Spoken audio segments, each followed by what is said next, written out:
So I have no idea what I'm doing. Okay, here we go. So I'm Kevin Joseph.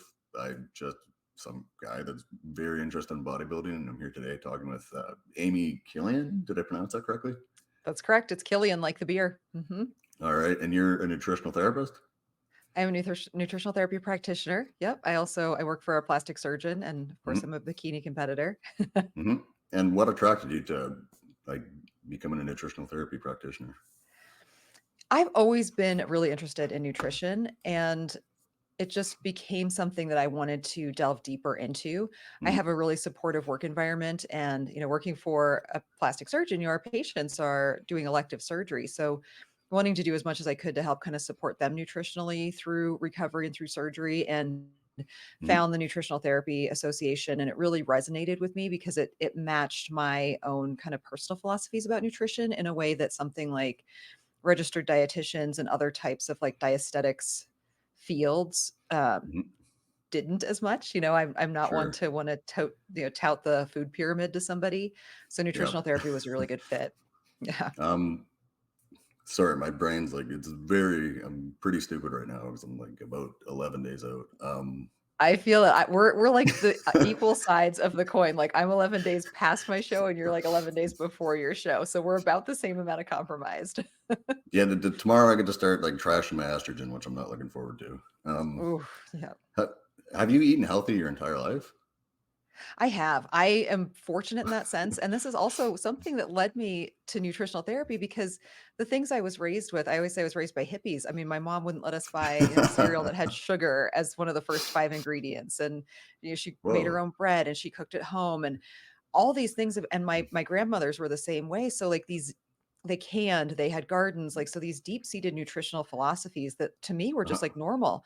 I also grew up in Yeah. a very small town. So it wasn't until I got to a city where I was like even seeing grocery stores and like the access to like these processed foods was just not really hmm something that I was aware of for a lot of my life. And she packed our lunches for school. Like my Yeah. dad worked in food sales, so he worked in Oh, selling food to restaurants. So I spent a lot of time yeah. in like really fancy restaurants, but again, they were making real food. Yes. So I was not exposed to fast food. I mean, I still have never eaten a Big Mac. I haven't eaten Wh- most fast You've food. I've never had had a Taco Bell. McDouble? No, Oh my nope, God. no. Like they're overrated. I'm not gonna lie, but Yeah, th- so th- it was it was definitely in me from a young age to like eat this way. how small was the town you grew up in? Because I grew up in a town of like 3,200 people. Yeah, at Breckenridge back in the day, so back in the 80s and 90s, early 90s was very Mhm. small. I mean, I think a year-round residence was well under 5,000. It would balloon up in the season, because ski Yeah. season, but very small. I mean, even they didn't even pave Main Street until the early 80s.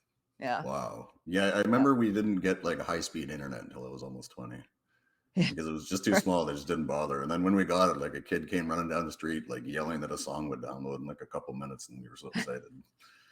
I never experienced that as a kid. It wasn't until I was well moved on into adulthood that high-speed internet became a thing. Yeah, I mean, I didn't get a cell phone until my early 20s, and then like kids nowadays they're going to school with tablets every day. I'm like, oh, okay. Yes. Yeah, they don't They're know what life is like without it. no, it's a lot easier. It's not that great for my short-term memory though. I don't need to remember anything anymore. It's very true. I mean, even phone numbers, it's kind of crazy what technology has done to our, need for that quick recall. Yeah, I We could just don't have to probably tell rely you on it too. as much. Yeah. Yeah. So I my parents were also hippies, but they were largely in the other end of the spectrum where my diet when I was young was just absolute trash. Like my dad really liked pop, so he bought a retro pop machine from like the 70s. And he'd fill it with pop and like put quarters on top every day. We had like a drawer full of chocolate bars, another drawer full of just like pure sugar candy, like Twizzlers. Wow. He still like lives off of like Oreos and Doritos to this day, and like he has he's got type 2 diabetes, and he's got like a high blood pressure and bad cholesterol. So the doctor told him to stop, but he literally just hides Oreos like in the bathroom and just goes there in the middle of the night and just eats like half a pack of Oreos. Oh my goodness. So That's crazy. you're very lucky, I guess, because like if you're raised to do that, it's not a big change. Yeah, it definitely isn't. I mean, it did help me though. I had to kind of overcome some of that to be able to understand where some of my clients are coming from in their dietary Mhm. habits because That they are just so yeah. opposite from what I was exposed to. So when they switch to like I guess a more nutritionally complete diet, let's say, like what's the biggest difference you notice in their like their mood, their energy, or their Yeah. look maybe? All of the above. I mean, when we're when you think about and it doesn't this is the hard part with nutritional therapy is that Mhm. most of the time people are looking for a very quick fix. And when you're addressing yeah, right, when you're addressing issues through nutrition, someone has to really be committed to staying in it past the Mhm. first few weeks of discomfort. And that's where a lot of Yeah. people fall off because they don't see the immediate benefit, then they just it's like weight loss. Like somebody comes to me and they want to weight what I call weight balance. They want to lose Yep. weight, which is the most common thing that people write on their intake information is that they want to lose weight. I could see that. Yeah. Or yeah, I mean, it's most of my patients are middle-aged women or clients are middle-aged women, and Mhm. that's the number one goal. But they also now have so many other options. You and I briefly talked about GLP-1s prior to the recording. Yep. Now when they see that as an option, it's hard for them to stick with it. But Mhm. if they do, which was your question, Yeah. the biggest improvements are definitely things like mental health and digestion are probably the two biggest ones. Just feeling Oh yeah. clearer and having digestion functioning like it should, which then leads to things like improved Mhm. skin, increased hormone function. All of these things get better once you fix the root cause of a lot of issues is usually digestive, where I start with most, especially women. Women have Mhm. difficulties with digestion almost across the board and stress. And then Okay. those things like stress makes your digestion even worse. So Yeah. if you can get someone to stick with it, the rewards are every system of the body benefits, mental health, skin, everything. Mhm. So when you get a new client, do you start them off slowly or it's like an immediate change the next day? It depends on where somebody's coming from. I try to meet clients where they are and implement changes. The thing that I think people first think when they come to see a nutritional therapist, they Mhm. always assume that I'm going to change everything, right? That it's going to be super drastic, that I'm going to take all Yep. their food away and it's going to be Mhm. no fun and they're going to be, drinking raw juice. And I don't know Mhm. where that perception comes from, but I think there's also this perception in diet or in diet culture that you Yeah. need to suffer to get what you want. So what I try to do is, look through things, address things that are big red flags first. That's Mhm. always going to be my biggest concern of things that really are red flags and those things I would want to change immediately. But then I also at the same time try to add a bunch of things in. Yeah. So let's add this every day. You're going to start, consuming this food multiple times or a week, and once a Mhm. day I want you to eat this in addition to all the other food you're still eating. And that usually surprises people, but it makes the Yeah. buy-in a lot better when they're feeling like they're getting to add and Yes. giving up some things that are detrimental. Mhm. Does anybody ever refuse to give up like a certain food? They like need to live with ice cream or Yeah, pizza or something? that's actually one of the questions on my intake. Is there any food that you could not live without? Yep. And sometimes people do say yes. The funny thing is that most of the time people say no, but then struggle with That's things down the line. yeah, it's usually not the case. Yeah, there's usually something. And sometimes it's something, like someone says that they could never give up um, dairy, let's say, Mhm. or coffee or something. And then once we kind of clear everything else out, they realize that they can either cut down on that thing Yep. that maybe isn't serving them, or maybe it is, and I drink coffee every day. So again, people always assume I'm going to take things away from them. So the more I can Yeah. help them keep the things that are important to them, Mhm. if they're not really detrimental, that's really important to me to like get that buy-in. Mhm. So you mentioned coffee. Do you see any like negatives to drinking coffee on a daily basis or more of a positive effect? From people who can tolerate it, I only see positives. There actually are Mhm. some real human trial studies or human data that show that people who drink coffee, even decaf coffee, have Mhm. some improved markers of mental cognition, and also Mhm. digestive health can be slightly better for people who even consuming decaf coffee can have better transit times and just other benefits. Mhm. I do wanna make sure that people are drinking high quality coffee and preparing it Oh, well. If someone was drinking, like, Folgers every day, I might try yeah, to encourage them to find some nice, more organic coffees because there can sure. be some mold issues with coffee, the way it's stored and the way it's prepared. So if Mhm. someone is showing signs of, like, having some mold issues or some just general overburden of toxicity in the body, I might encourage them to either stop for a little bit and see if they feel Mhm. better or switch out to a much higher quality coffee. Is there a benefit to like freshly grounding your beans at all? Personally, I think there's a huge benefit, yes. It tastes better, I'll say that much, but like Yeah, it tastes better. Well, you can also do some quality control. If you're used to Mhm. seeing your beans, I mean, again, you could spot things like maybe this batch of beans did look a little bit off, or maybe there is some mold, or making sure that the quality control was just higher. I Mhm. see a benefit in that for sure. And like you Yep. said, the taste is a huge benefit. The taste is night and day difference, and like it doesn't really. Coffee's cheap. Let's be honest, coffee's cheap.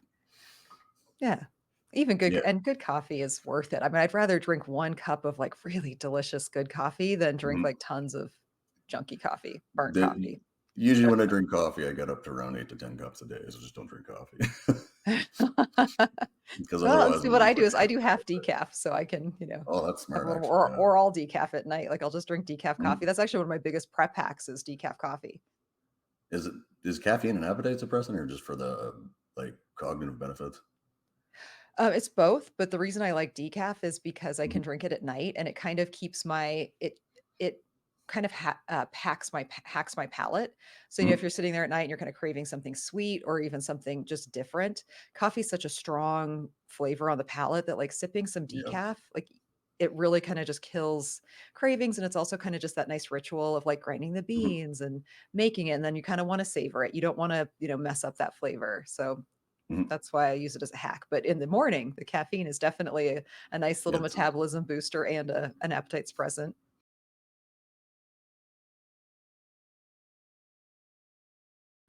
he covered a bunch of study on caffeine to show actually when it, like, burns the most fat, and if you wait to have your first cup of Yeah. coffee to about 4 in the afternoon, it burns about 3 times as fat than if you drank it first in the morning, and his theory was that just, like, your cortisol levels are lower in the afternoons, it was a stronger effect.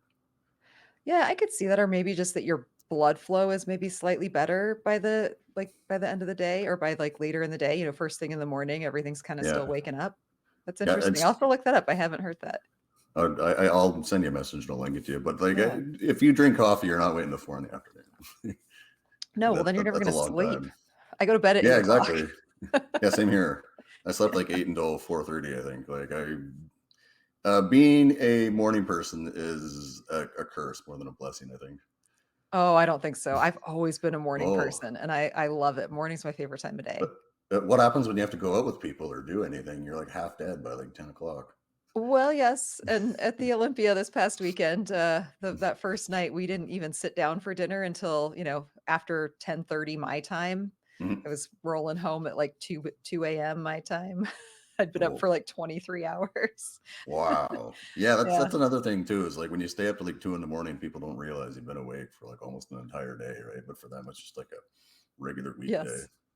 Yeah, when you get up at 4, yeah. Like, Yeah. "Well, it's today again." Yep. It's great for work though. You're never late. And like if you work like flexible hours, can you work from home much?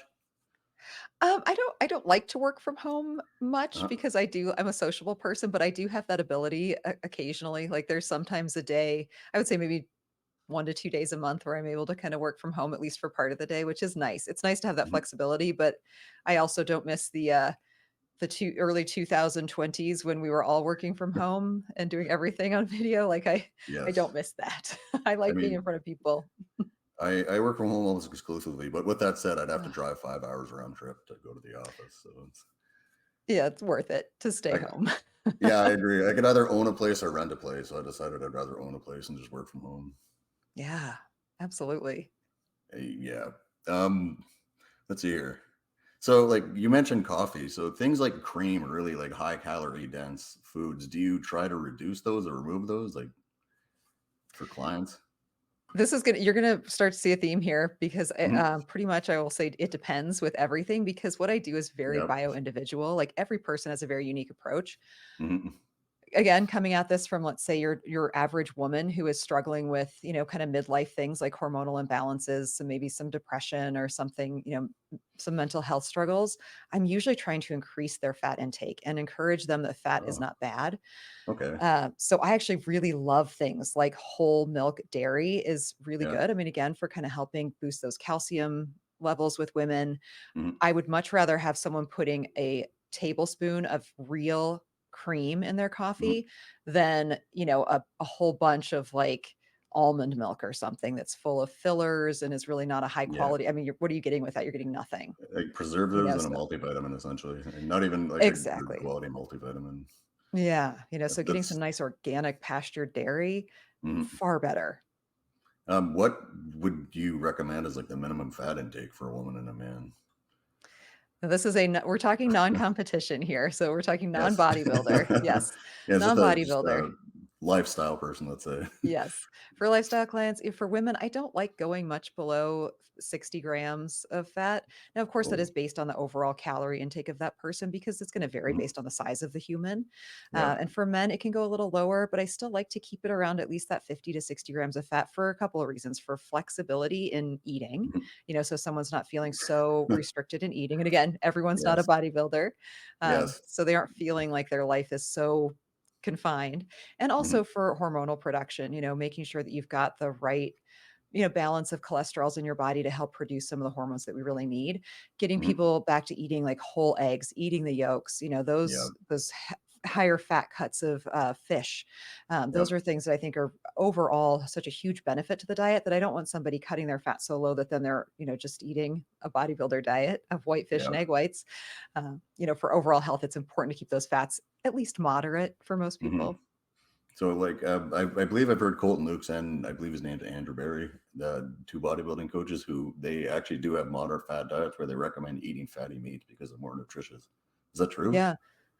I mean, it is in some, depending on the cuts of meat that you're getting. I am a Mhm. huge proponent of getting completely pastured animals when you can. Then they naturally have a much lower saturated fat content and a different ratio of omegas in their meat. Uh, Now, for fish, especially, I would always, again, I don't want someone eating like farmed salmon is something I would tell them to always stay away from.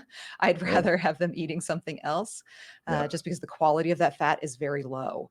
So, Okay. this is where you have to work with somebody on what their budget is for food, and then what's the best Yes. choice within that budget. Mhm. Okay. So you mentioned like organics. Do you believe in GMOs or like the if you have like grass fed beef, it's better quality than just like regular medium ground beef from a grocery store? Let's say. Yes, and it's not about being organic. I mean, to me, it's about being pasture raised. Mhm. There are words like, uh, cage free, right? Is a big one. Cage Yes. free eggs or grass fed meat. Well, that Mhm. grass fed cow could be standing on a little patch of grass, still right next to 1,000 other cow. Uh, Yep. if you're getting a pastured animal or a wild animal, ideally, I mean, Mhm. tonight I actually have some amazing elk steaks in my fridge that have defrosted that I'm going to cook that were given to me by a friend of mine. Yep. So the closer you can get to eating an animal that was raised the way an animal is meant to live, the Mhm. better. Moving down the chain from there, would I rather have somebody spend money on organic over conventional? Yep. If they can afford it, sure. I don't see a lot of benefit though of buying like organic. I'd much rather have them go to the farmer's market and get some pastured Yep. if they can. If you can't, then you're just going to go with the best you can. And in those cases, I would want someone to probably err on the side of eating those lower fat cuts of meat because they're going to Mhm. have less of that potentially off balance of omegas in their fat. Mhm. You asked another question in there that I GMOs. That's okay. GMOs. Yeah, GMOs. Yep, thank you. See the preps. Yes, Yep. there are absolutely things like the Dirty Dozen. Mhm. 100% would never recommend somebody eat foods on the Dirty Dozen list. I'd rather you Um, just not eat an apple than eat a freaky GMO yeah. pesticide-filled apple because that Yeah. toxic burden on your body is gonna be higher Yeah. than the antioxidant ability of the apple to counteract it. So I'd rather just have you skip it. Sure. Like sweet potatoes. Every time I go to the store, they just seem to get bigger and bigger and bigger to the point where they're the Right. size of your head now. Right. Like I Well, for don't know you what guys, they're putting in that. yeah. Well, and depending on the time of year, I mean, in Canada, especially, I mean, if you've got a longer Mhm. growing season because your days are so long, like some of the produce there, I'm sure does get bigger. I mean, that's where they can grow those like, 1,000-pound pumpkins like in Montana because Yep. they get so much daylight. So that might be just the seasonal thing. We'll see if they get smaller again in the winter. It still doesn't get darker until around 11, and it's bright when I wake up at like 4 or 5 in the morning. It's not bad. So nice. Yeah. It was worse when I lived up north and where I was from. It's like never dark. You'd probably get Oh, like 3 4 hours of like no sunshine. but then the opposite is that it's always dark. Yeah. That's downside, obviously. Yeah. Do you find people have a lot of triggers for binge eating? Like, do you ever have like clients keep a journal? Yes, so that is one thing I do require when I start working with someone is I want to see, several at least a week, preferably 2 weeks of what they're eating, and the Mhm. best part is every single person without fail, except for bodybuilders never say this to me. Every single lifestyle person says, "Well, I don't usually eat like this," or "I don't usually go out to dinner this much," or "I don't usually have cake this day." I'm like, "I don't care. I want Yep. the truth, and I'm Yes. not judging this. I'm Yeah. just using this as a base to start from." Because, Yep. and I do say if you don't track it, you can't change it. So I need to at Mhm. least know what you're doing to be able to actually implement changes. And there's a lot of things that people like, they don't want to tell you, like, well, they had 5 drinks one night. Oh, but I don't Yep. usually. I'm like, I don't care if you do this every night as long as you tell me. Yeah. Most people are gonna go out and enjoy themselves, especially, if you have a job or social events where stuff's free. Right. Like, whenever Or I bring food to kids. work, people look at me like I'm insane. Yeah, kids. There's I went to America to buy candy that we couldn't find in Canada for the 2 kids, like, last week, and just, oh my god, that killed me. Right. It Yeah. looks so good. Yeah.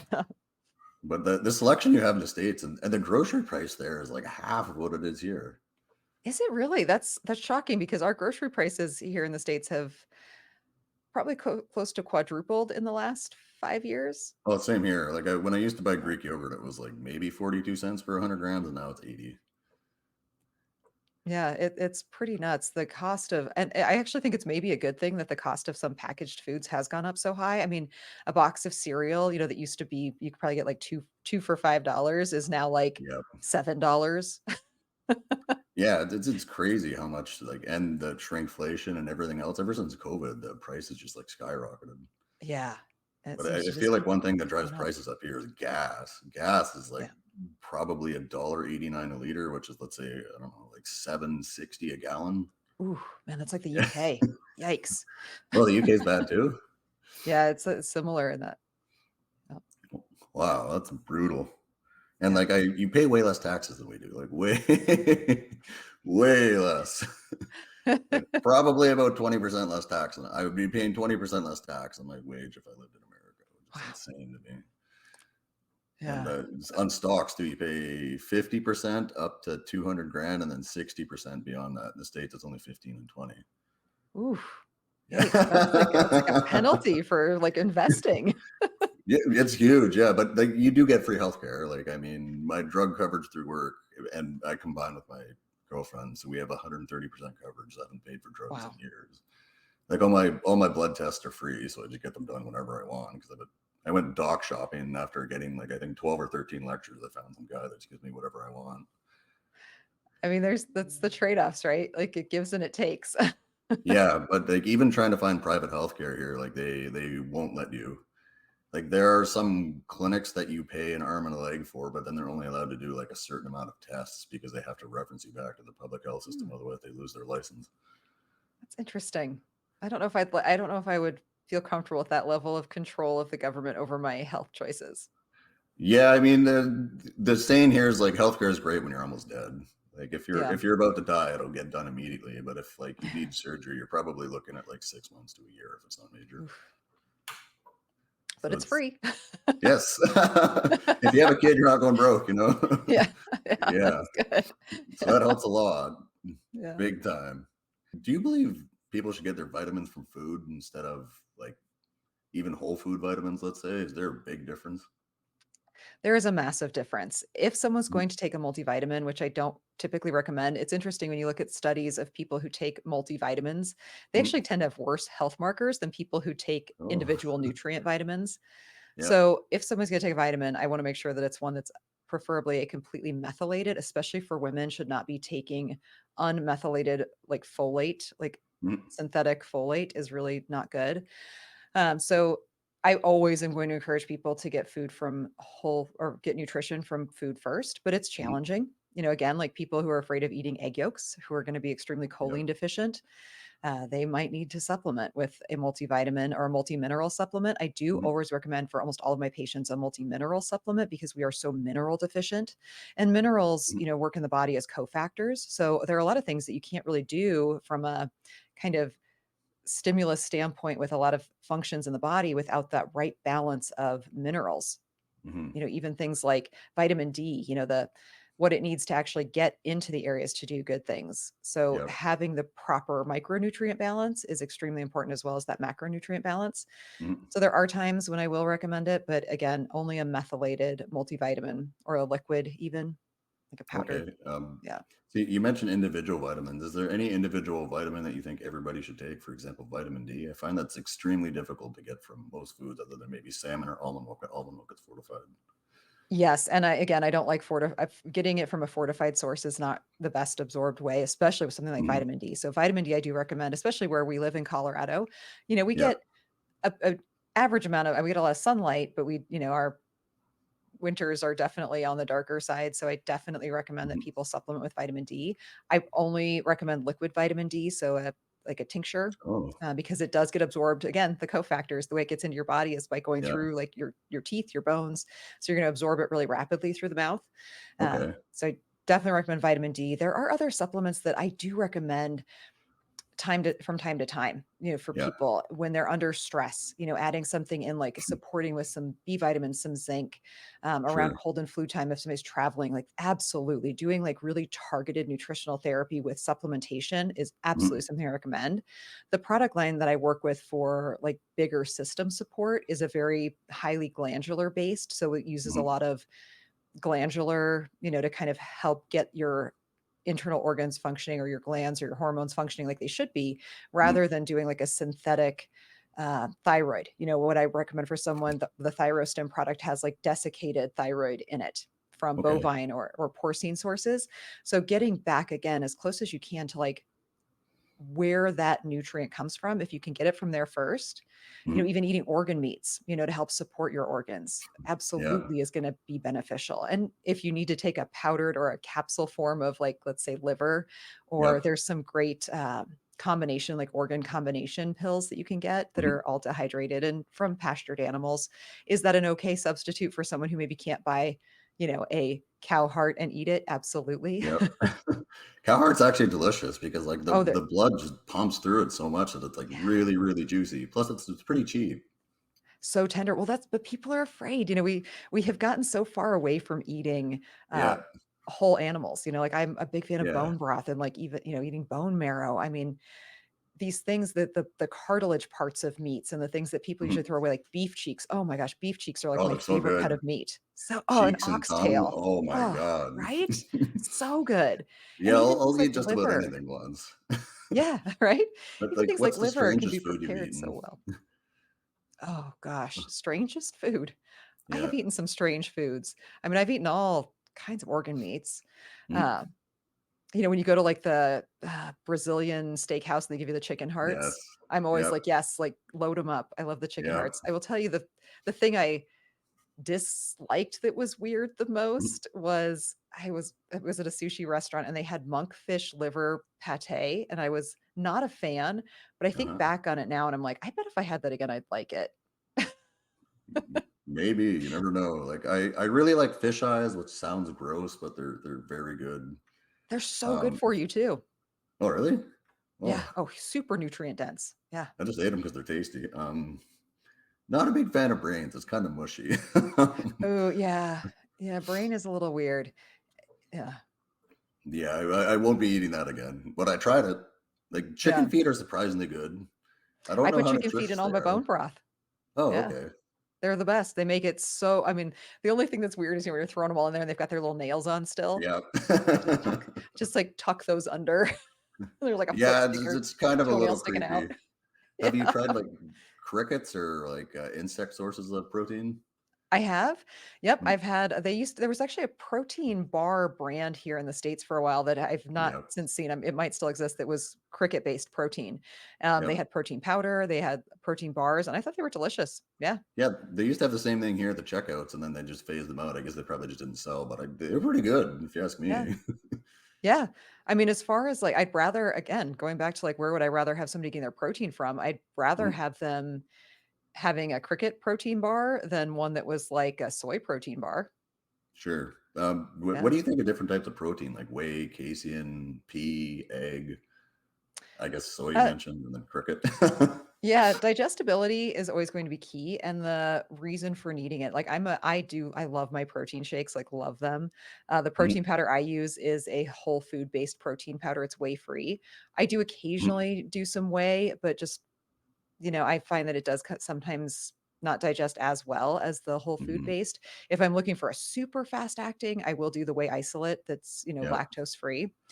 Other forms of protein are not going to be as complete in most cases. So things like pea protein, yep, rice protein, I have people stay away from soy protein just because it can it's so concentrated. And again, this mhm, is where the dose is in there, or the poison is in the dose. I love soy products and I'm a big fan of yep, people eating things like, soybeans or tofu, like fermented types of soy, tempeh, yep, love that. If they were wanting to consume a lot of soy protein shakes, I yep, would probably have them mix it up just because that's so much concentrated soy in those. mhm, Especially if they were mixing it with, like, with soy milk, doing their soy yep, protein with soy milk. It's just a little too much. I'd have them add in some rice protein, add in some pea protein. Even now, mhm. there's other types of, non-animal based proteins like, watermelon seed protein that's tasty. Whoa. Yeah, like, there's so many available now. So there's gonna be an option for everybody with Yeah, protein supplementation just based on what their needs are. I mean, casein is great, especially for bodybuilders. It's slower I digesting. love Kilian. It's great Yeah. for the Ninja Creamy. It's literally already creamy. Right? It's great for baking, like, for making protein baked goods, and if you can tolerate it, like, it's very satiating. It has the highest Yeah, satiation rating of any protein. it's just so slow digesting. Yep. Just slow and steady, That's especially at night, like, if you're in trouble sleeping through the night because you're hungry. yeah. I mean, I can't sleep these days anyways. I'm lucky if I get like 4 hours. That's the prep feels. Yep. Usually after the high day, I'll sleep like maybe 10 hours and then it just goes Mm, downhill from there. yep. And then the low day, I'm lucky if I get maybe 3. Yeah, your body's just like it's just wanting to do other things, like, "No, no, don't sleep, you gotta go hunt for food." Yeah, pretty much. You need to survive. Yep, stay Uh, awake. so you mentioned soy quite a few times. Are phytoestrogens like a thing that's actually a problem for people? Because you sometimes, like I saw on the internet quite a few times that you want to avoid phytoestrogens to maybe keep your estrogen down, or and they Yeah. might demasculinize you, but that just doesn't seem true to me. I could be wrong. Again, the poison is in the dose. If Mm, someone cannot tolerate any other form of protein, let's say, then yes, would that be an okay thing? Are you gonna have extremely detrimental side effects? Well, yep. maybe, but what's the benefit at that point? Would I encourage someone to feed their infant soy formula? No, but I wouldn't encourage them to feed their infant any type of formula if they could avoid it. Soy Yep. would be the last one on my list because of the potential, especially feeding it to a boy, because Mm, there absolutely is a potential. And if you're loading that infant system with so much soy, and again, the mm, phytoestrogens, like that is real. I mean, at some point that, okay. there is a link there. There's also, I mean, if it wasn't, then they wouldn't have menopausal women Mm, increasing their soy to help balance out oh, things like hot flashes. So clearly it oh, works. Yeah, they actually sell like supplemental yeah. phytoestrogen supplements, that are soy-based for women in menopause. So if it didn't work, that wouldn't work, but it Yep. does. I mean, the reverse is true as well. I wouldn't take that chance, and this is where the Sure. risk benefit comes into play. Okay. When you have a client and you want to give them, I guess, foods to hit all their micronutrients or maybe like minerals, or have you heard of things called like the color rule where you have to eat like a certain amount of each color of vegetable, or like what Yeah. kind of advice do you give them so they don't have to actively look up all of these things, and maybe it's the NCCDB database, like the So I tell whatever people to chronometer uses. right, just eat the rainbow, and to Okay. mix it up, and this is where, as a bodybuilder, I don't always follow my own advice, right? Because Mhm. especially in prep, you get used to eating it just becomes easier, right? I eat the same meals every single day for weeks on end. Yes. But Yeah. I really try to mix it up. Something I really encourage my clients to do is again eat the rainbow, but also try to eat seasonally. And that's different now than it used to be. But Oh. there was an amazing book that I read actually years ago when I was in school to become a massage therapist called Mm, Staying Healthy with the Seasons. And it's an yeah. Eastern medicine book. But that really sparked in me an understanding of how our bodies are really meant to work with nature. Mm, Even things like, in the summer, like animals fatten up in the summer because there's a lot of fruit. There's a lot of high Yeah. calorie, high palatable foods available in nature during that time of year. And they tend to lose weight in the winter. Whereas our society has flipped that, right? We all want Yeah. to be super skinny in the summer and we all lean down and diet for summer and we fatten up in the winter because nobody sees us. Yeah. We The eat amount of guys super doing the high summer calorie cut at the foods. gym. Yeah. I Yeah. mean, And yeah. so Go ahead. eh, trying to just encourage people to look at what's on sale. That's Mm, usually what's in season. yeah. Eating summer squash in December, like, is something that we have available to us. But Yeah. is that, is it as good as the summer squash you're going to eat in the summer? No. Same thing No, with berries. Yeah. you just buy what's fresh. Like in the summer here, there's so Mhm. many farms around. Like I eat so much fruit because you can get Yeah. 4 pounds of, you can get 20 pounds of strawberries for $20, which is just Yes. obscene. Like, and you buy like a frozen bag that's 2 kilos for $13. Right. Yeah. I mean, and when I was driving back from the Olympia this weekend, driving through the part of Colorado where there's tons of peach orchards and Yeah. also grapes. It's the area where there's a lot of wine grown, and it makes you realize, Mhm. like, yes, like these are the things we should be eating right now. Like, should we be, Yeah. eating peaches in the summer, not in the winter? And there again, just looking at what you said, like, if you don't have farms around you, even just seeing, like, look at the little tag, at the grocery store, like, where did this come from? If this Yeah. came from the Southern Hemisphere, Yes. yes, it's seasonal down there, but is there another choice that you could get that's here? Or maybe Yeah. eating those, starchier things in the winter, the things that can last, that could be stored that long Mm. historically. Yeah. In the wintertime here, the stickers switch from like local to like California and the fruit. Yes. Okay. So it's like this I was shipped for probably a week or two, you know? Right. I lived in California for about a year and a half many years ago, and oh my Mm. goodness, was it amazing. I mean, you could buy the best produce all year long. It was crazy. I loved it. Yeah, I'm a little jealous. I mean, the vegetables and fruit is essentially, and meat, I guess, is what kills you because rice is cheap, sweet Yeah. potatoes are cheap. Like most actual healthy carbs they cost nothing. Yeah, Like that's you go and true. you buy a bag of candy, or you can buy like a couple kilos of rice, right? Right. You put down the candy a lot faster than the kilo of rice. Oh, big time, yeah. And it's probably just as many calories. Like, Yes, but the way your body is built out of them is going to be totally different. yeah, that's for sure. All right. So like what diet do you believe is the best? Like you always I've followed essentially diet trends online where people say like Mediterranean diet's like the number one diet for maybe 2 or 3 years at least in a row now. Like keto is somewhere near the bottom, same with carnivore and things like that. Right. And with a lot of those diet studies, they're looking at adherence as well as like Mhm. overall quality of the diet. For me, and again, bio-individual approach, I do like to look at someone, what their lineage or heritage is, because depending on Okay. where your people Mhm. potentially were from, you may have different dietary needs. The Mediterranean Mhm. diet is a very healthy diet because it is so diverse. Whereas a Yeah. lot of these other diets, and I try to get Mhm. people away from thinking of their diet as anything other than the food they're eating. It's Yeah. not a set of rules. It's just the food you're eating. Like, this is your diet. Like, Mm.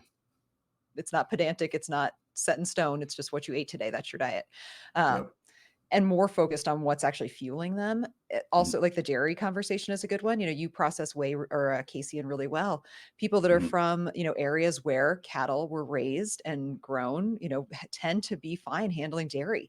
Look at countries, like the Norwegian countries, yogurt, kefir. I mean, dairy is a Yeah. staple of their diets. Whereas if you take like maybe a Pacific Islander, dairy Mm. is not something that they had access to. They're going to really struggle Yeah. with that. It may cause them to gain weight and to bloat and to feel terrible. Yep.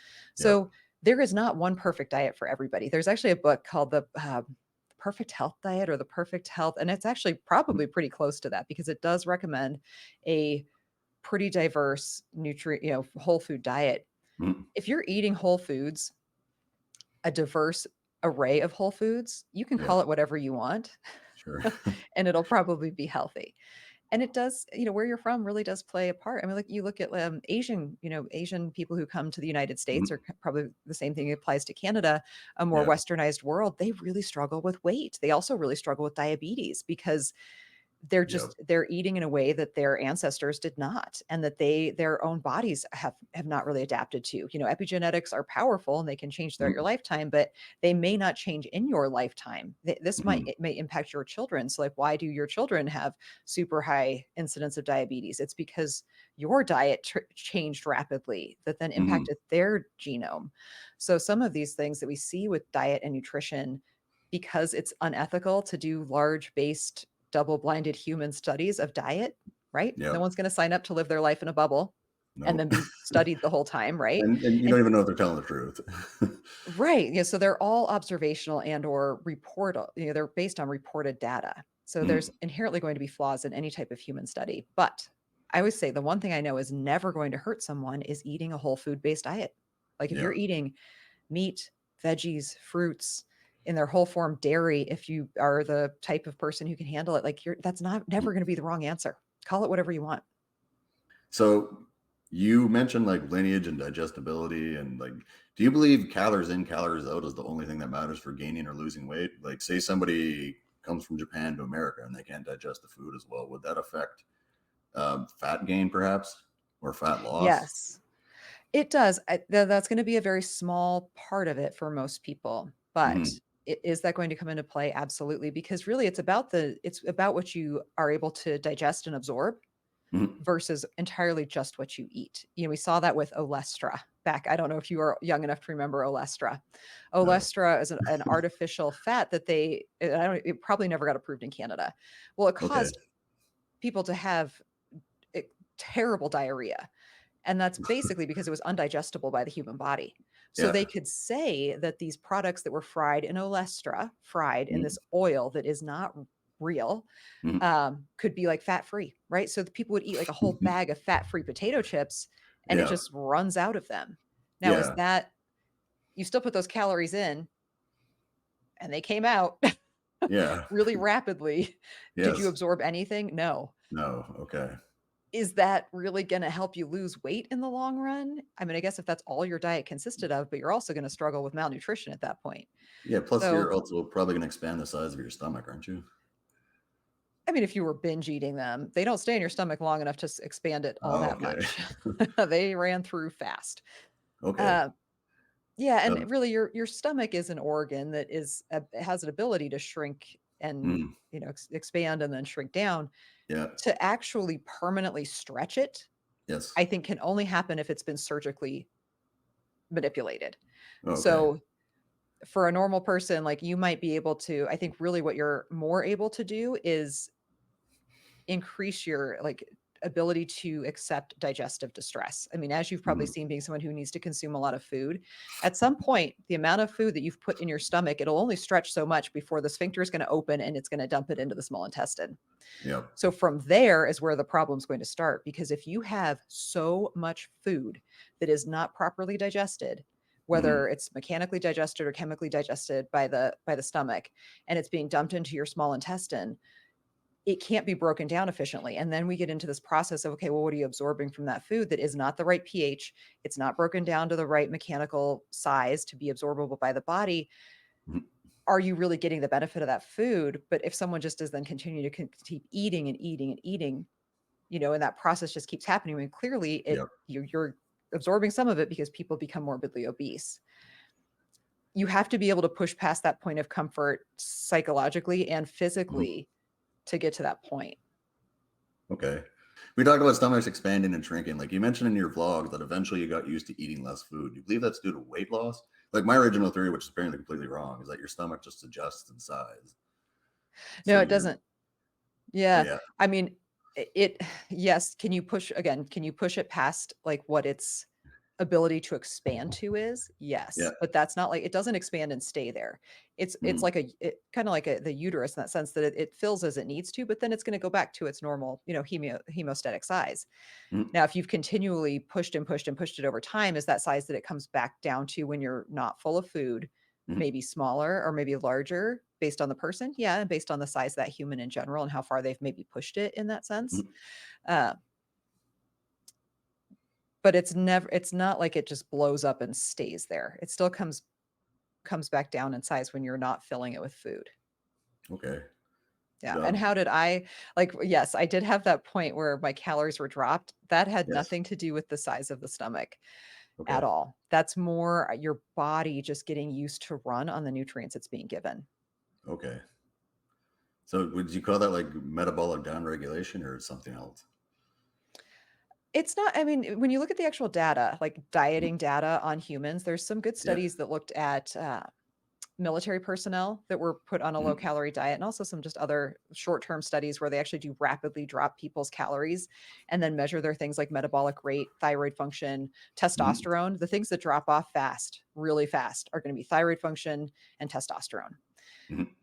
Metabolic rate kind of has a drop, but then it stays. And there's a reason for that because your body still has to function. So the amount of metabolism that's affected by the quantity of the food we're consuming Mhm. is not as great as it is by the NEAT, the non-exercise activity Yes. thermogenesis. And you may have felt this on prep. I have a standing desk. I'm sitting right now, but one of Yep. the things I notice on prep is there's, like there's a wall next to me. Like even at my standing desk, I'll just be leaning on the wall Sure. Yeah. I mean, I on used to prep. move around a lot. Like my legs would hammer all the time. I'd Yep. twitch. Yeah. I used to like have something I'd play with my hand, but I just don't have the energy to do that anymore. Exactly, and that accounts for far more of your body is basically bringing your activity down to Mhm. match what it will never go below in metabolic Yeah. rate. This is why you can I mean, this is essentially why you could die of you can die of starvation. Yeah. If our bodies were always just like, "Okay, fine, okay, fine, okay, fine, okay, fine, okay, fine," I mean, we'd have what would we f there'd be nothing to keep us going, right? Our Mhm. bodies are hungry. So they Yes. want to keep functioning at a high level. So they're never going to let that metabolic rate drop below a certain point in cases that are not extreme starvation. Okay. Do you believe there's such a thing as starvation mode? And like, how low would you ever No. bring somebody's calories? Okay, I didn't think so. Because like, if look I at Survivor for example. Like, I think in the history of the show, only one person didn't lose weight. She stole food from the other tribe, and she won. right. She was on the winning team for every food reward. Yes. There I mean I in a developed nation, do I think Yes. they're in especially in a privileged enough person to be choosing to diet, do I think that starvation mode is real? Absolutely not. There is Mm. starvation and extreme malnutrition, and Yep. then there is just being hungry and or not really understanding what you're eating. A lot of Mhm. people our ability as humans to recall is abysmal. It's terrible. People overestimate how much activity they do and way underestimate how much they consume. And Yep. you might forget. I mean, I even find that myself if I'm not tracking. I mean, even some days when I track really diligently, let's say in my off season, I'll be like, "Oh, wait, I totally forgot. Like I did have that. Like I had a protein bar that I ate while I was grocery shopping and just completely forgot." Yep. And remember like the next day and I'll go back and put it back in my log and like, because we're not good at recall. So your average person who's not a competitive athlete is even worse. Yes. I So it, yeah, it doesn't research show people like underestimate how many calories they eat by around 60% or something. it's huge. I mean, it has a huge variance, right? Because you're then Yep. trusting that person to report anything. Yeah. Yeah, it's really bad. And this is why there's starvation mode. I think this myth just needs to go away because this is actually something we can look at. Metabolic Mhm. rate we can look at in people and it has been. And across the board in men and women, when people are in a metabolic study, meaning they're in a metabolic ward, they can't go out and eat any other food than what they're provided, Yep. 100% of the time they lose weight. Mhm. Yep. Yeah, of course. You like if you're in a calorie deficit, you're gonna lose weight. If you're not losing weight, you're just Correct. not in a calorie deficit, right? Correct.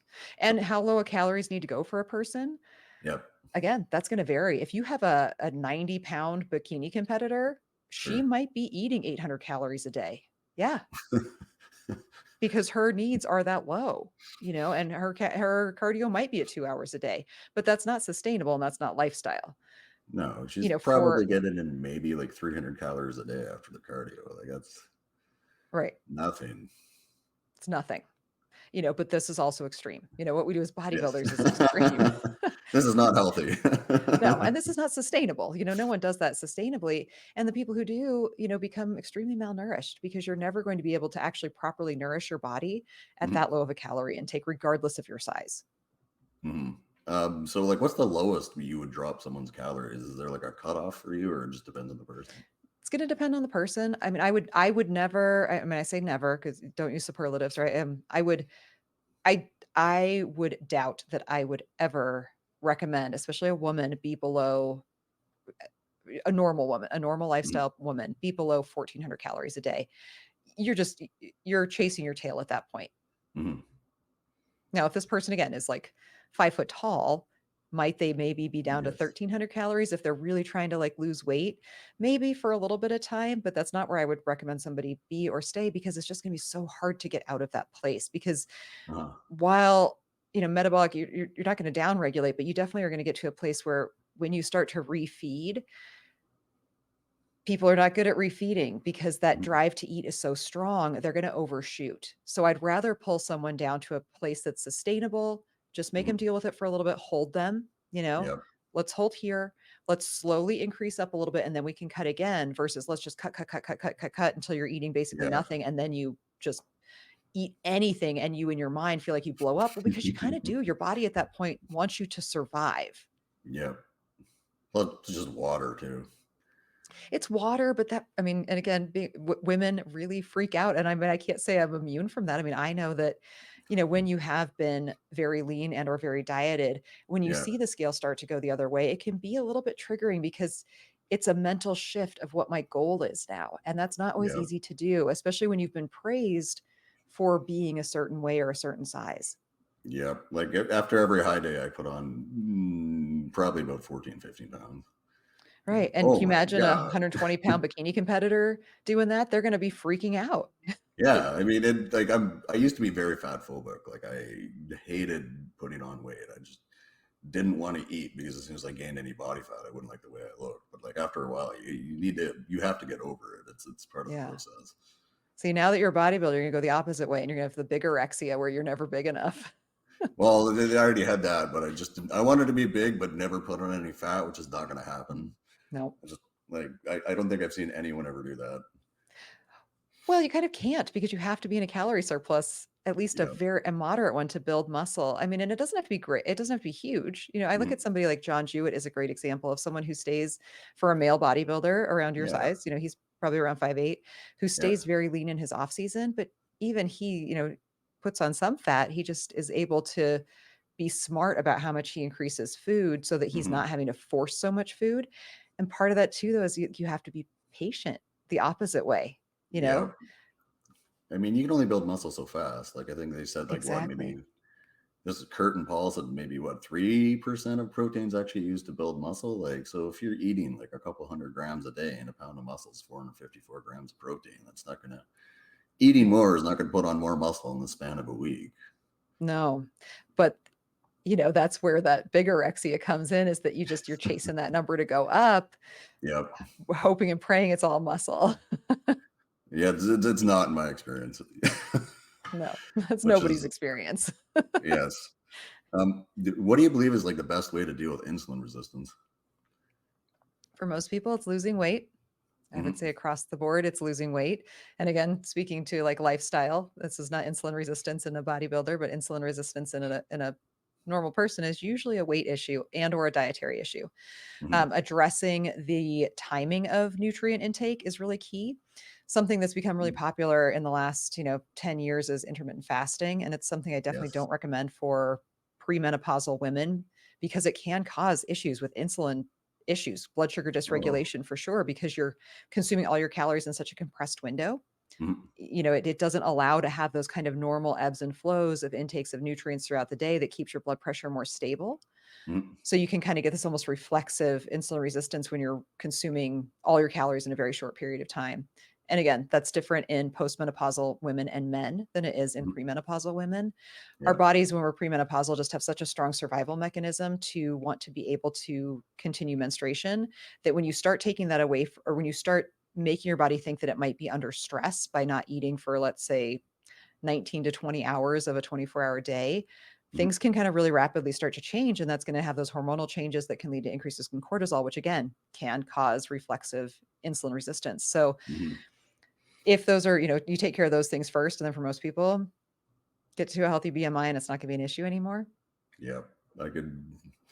Um, sometimes when I Well, when I was around 200 pounds, my fasting, I was pre-diabetic. It's usually not out of the ordinary for me to become pre-diabetic near the end of a bulk because I have to pound so much carbs. Yeah. Even though it's like rice or gnocchi or sweet potatoes or things like that, it doesn't seem to matter after a while. Yeah, and you will probably find that as you continue on in your competition Mhm. life, and compete more and more, the more muscle your frame is carrying, the less that will be an issue, even at a higher or Mhm. similar weight to before. Yes, You won't need to put on as much fat to have the same amount of muscle or to have more muscle at the same weight. nice. That's very good news because I notice guys like Kurt Havens, he takes a fair amount of GH and then he eats an absolute ton of food, yet he never has any insulin problems. And there are those genetic freaks out there. He also is very lean. Yes, He he's stays pretty much quite ripped lean. year round. Yeah, So and I'm just gonna that's move my camera here because my yeah. monitor's complaining. Yeah. Don't buy an OLED monitor. You think they're going to be great, but they have to like every 4 hours you have to turn it off for 10 minutes so that like you don't get burn-in. So they can cool down. Yes. Essentially, if you leave it on the entire time, like your background keeps the image that's on the back there permanently. So you spend a ton of money and you ruin your monitor. Oh, not So good. it doesn't matter what you're doing. This like warning comes up in the middle of the screen. You can't get rid of it. Ugh. That's a huge regret of mine. Yeah. And like my dad told me like the best TV is the one in front of you. And I was like, no, you can buy a nice TV, but like you don't know what the other ones look like. Right. So that was a huge mistake on my behalf. Well, now you've learned. Yeah, it's like somewhere in my mid-20s, I like woke up and realized my parents were right about everything.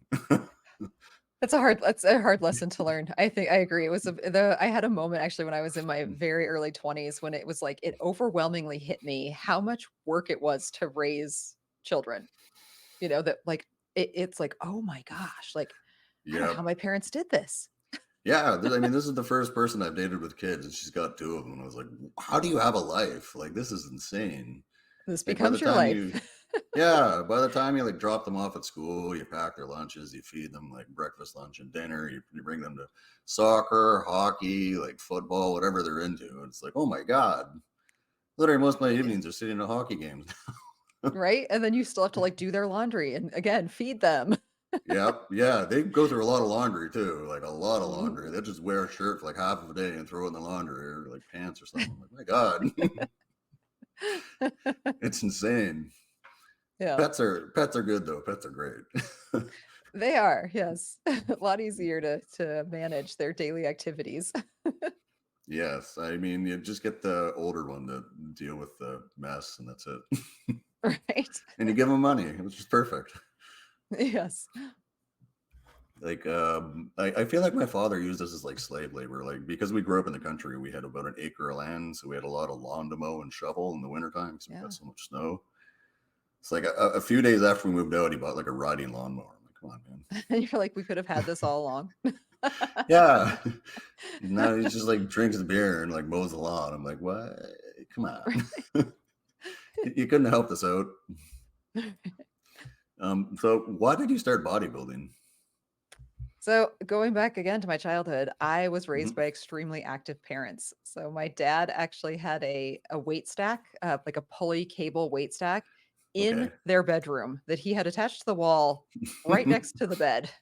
Yeah. And he would start lifting weights at like 4 o'clock in the morning. That was like what I would wake up to every morning was the sound of the weight machine going. My mom was super into this was back in the day, Jane Fonda. I mean, I was that kid who, like, as a kid, I asked for like a step. Remember the like step aerobics for like that's what I Yep. wanted for my birthday and for Christmas. I wanted workout equipment. Whoa. We also grew up in a ski town, so staying healthy Oh yeah. and staying strong to ski and to be able to like, run around outside and ride our bikes and, F around in the woods. We Yep. needed to be strong and active. So it was always part of my life. Like I was like, even as a kid, like before high school, I would get up and like do my step aerobics videos in the morning before I'd go to school. Whoa. So Um, how long have you been weightlifting in total? so I mean, weightlifting on my, on my own, I lifted mostly at home because I kind of grew up in a very remote area. There, we did have a rec Yep. center all through my adolescence and teenage years. It wasn't until I got really serious about bodybuilding in my early 30s when I moved to Denver, which is, a big city. And I was like, I should get a personal trainer. I'd been doing, again, I had weights at home. So I was always lifting weights, but I had never worked with a personal trainer. So Mhm. when I go to the gym, I would just, kind of do whatever. I read all the fitness magazines. I read Muscle and Fitness, Hers. I read, Shape. I had a subscription to Shape magazine and a fitness magazine. So, I would do the workouts that were in there, all the little, Yep. with my 30-pound dumbbells was like the heaviest I had. Yep. So that was when I was actually introduced not only to competitive bodybuilding. I always knew it existed and I followed it, Mhm. from a distance, but there weren't a lot of women's categories back then. And the women's Mhm. categories that there were more on the extreme side.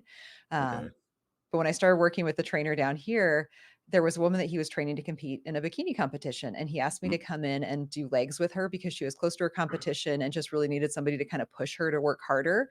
So he's like, well, will Sure. you come in and just, work with her? Mhm. So it turned out she was walking to the gym, but she lived kind of on my way home. So I started, picking her up a lot of times and then like driving her home. And so she and I would chat Yeah. about it and talk about, what competing was like. And then I went to her show. And from that moment on, I was like, oh my gosh, this was my goal. Yeah. At the time, like life was just lifing and then Mhm. COVID happened. So definitely had some intermittent breaks along the way, but it Yep. feels so I'm an older bodybuilder for sure, but I've always been, it's something had wanted to do for so long. Yeah. So when I finally was able to actually get on stage for the first time, it was a big goal and it's something that I'm really passionate about and really love. And I don't see myself stopping anytime soon. Which is what's great about the sport now is that there are so many women's categories and the Yep. masters categories for all of them. And that, there's much more acceptance of aging athletes. Yes. We're not seen as like washed up like we used to be. Even Sandy, she's one of the big judges for the NPC. I mean, Mhm. when the masters categories first were talked about being introduced, she was extremely negative about them and Mhm. has since had to kind of walk back and like change her tune because she sees that like just because you're over 25 doesn't mean you can't be a bikini competitor. Like you I can mean, still be beautiful and strong and yeah. walk the walk literally. Yeah. Most of the Olympia winners are in their mid-30s, aren't they? It's becoming that way. They're definitely getting to be on the little bit older side. Laura Lee, is still in her 20s and Mhm. a lot of them are kind of in that late 20 to maybe 30 range in the regular Olympia. But I mean, look at the Masters Olympia. Like I know Jessica Wilson personally, and Mhm. uh, she's in her late third, or she's actually, I think she is in her early 40s now. And I mean, she was up there on the regular Olympia stage with all these other athletes this past weekend and just looks Mhm. stunning. Good for her. I've noticed that, Yeah. like, I've been to a few local shows before I do my own show to get an idea of what to expect. I noticed there's way, way more female competitors than there are male competitors here. Yes, that is absolutely true. Yep. Is there any reason why? I think the barrier to entry, I mean, is just so much lower, right? Oh, yeah. You can be on stage as a bikini competitor, and a Mhm. lot of women do it just for like a bucket list thing. They may not be seasoned competitors, they may never do another Mhm. show again, but they just want to do one, right? They want to do a bucket list, and it's not that hard or that extreme to Mhm. diet down to be it presentable on stage as a bikini Mhm. competitor at a local level. Mhm. So whereas for men, that it's a lot more work to get even just get to stage if you want to be at all competitive. Yeah, I feel like I'm gonna do terrible because I'm tiny, but the only advantage I have is that I'm lean, and I find at local shows a lot of guys are they're like they're ripped and they're definitely gonna win first place, or they're like they're not ready for stage. Yeah, There's usually conditioning not much is in between. yeah, I would always and I mean, how lean I got on this prep. I got Very. right. I'm extremely lean, leaner than I needed to be, but that was kind of my ace, right? That's what I had. Mhm. I don't have a ton of Yep. muscle, so what can I do? Well, I can be the most conditioned person on stage. And I Mhm. was. I didn't Yeah, I win, mean, but I was. yeah. Which is arguably is brutally difficult. Yes, it is. And depending on the category, especially for women, that either is something that is good or something that they clearly did not reward. Mhm. Yeah. Then I hear in women's bodybuilding, they also judge you on your look, like whether your makeups, your Yes. hair, like even maybe your outfit. 100%. And absolutely, you are heavily critiqued on those things. So with bikini, which is the on the pyramid of women's bodybuilding, it's going to be the first step essentially is Yep. bikini. You are judged on everything. And that includes from your jewelry to your heels to your suit color. Like you might place lower just because your suit color doesn't match. I had a show where the tan and my hair basically became the exact same color because I have reddish hair. And in the stage pictures, Uh, and the way the lighting was, yep. I looked like a cousin It, because it just like Oh. blended straight in. My hair just went straight into my back, and there was like no color difference. So like those are lessons you learn. And was I marked down for that? When you're looking so critically at these Yeah. things next to somebody else, does somebody with Yeah. blonde hair that really contrasts their skin place higher? Yeah, Yeah. probably. Um, as you go up in categories with women's bodybuilding, Mhm. the aesthetics or the beauty side of it is Yes. less of an impact on your scoring, but it does always still count, which is something where I feel like men definitely get a little bit of a pass. Yeah. But they're still judged. I mean, like, men, they do look at things like their skin tone and texture. Those are the nitpicky things where if they're trying to decide between two competitors, if someone Mhm. has, better looking skin or just that brighter, clearer skin, they Mhm. might place higher because of that. But your suit Yep. trunks in, most categories are they don't care at all. Like as long as they fit you, they don't care. Yeah. And The showcase what they need to showcase. Yeah. and they're cheap. Like, yeah, you're not paying $1,500 for a sparkly bikini to wear on stage. Oh my god. No, I think I paid $40 for 2 pairs Yeah. of trunks, and that's nothing. Like, the makeup you do yourself, or do you pay somebody at the show to do it the day of? I've always done my own makeup because it is one of the things I can control. Mm, When you have stage makeup done, there's only one company at every show, usually the smaller shows, that is actually allowed to do makeup at the show, and that mhm, means you may be getting your makeup done at 3 o'clock in the morning. That to me is just a lot of added stress. It's sleep I could be getting, and then what if I hate it? Or what if something goes wrong? I can't really yeah, fix it. So I would much rather have that part in my control. I also have always done my own hair because I have curly hair. And so mhm. with curly hair, you kind of just let it do what it's going to do and then you pray. I've had it straightened once and I hated it. I felt Yeah, like I didn't look that was the show where my hair blended into my body. It was awful. mhm, Like I felt like I didn't look like myself, which then if you don't feel yep, like you look like yourself, you're not presenting like yourself. Like your stage persona is such a big part of bikini that you really need to feel confident in your look. And that includes things like your hair and makeup. I would love to have my makeup professionally done. I mean, if I ever mhm, get on a national stage, will I yep. probably spend the money to do that? Most likely, yes. How much do they charge you for the makeup? Makeup and hair is gonna be anywhere from 3 to $500 Oh my for 30 seconds on stage. Mhm. That's I mean, obscene. I would say if you're doing your first show and you need to buy everything, your suit, your heels, your jewelry, you get your makeup and hair done, Yep, plus the cost of entry into the show, just for those fees alone, not including the food, your coaching, anything else at all, you're probably yep. spending at least $1,500 to $2,000 just to get on stage. Yeah, competing was surprisingly expensive. Like, I had to register for the CPA. By the time I registered for my 4 classes, there's another $600. You buy the trunks, like, Exactly. the coaching, Yep. the posing coaching, all the Mhm. food, which The is a huge food. expense, yep. Yeah.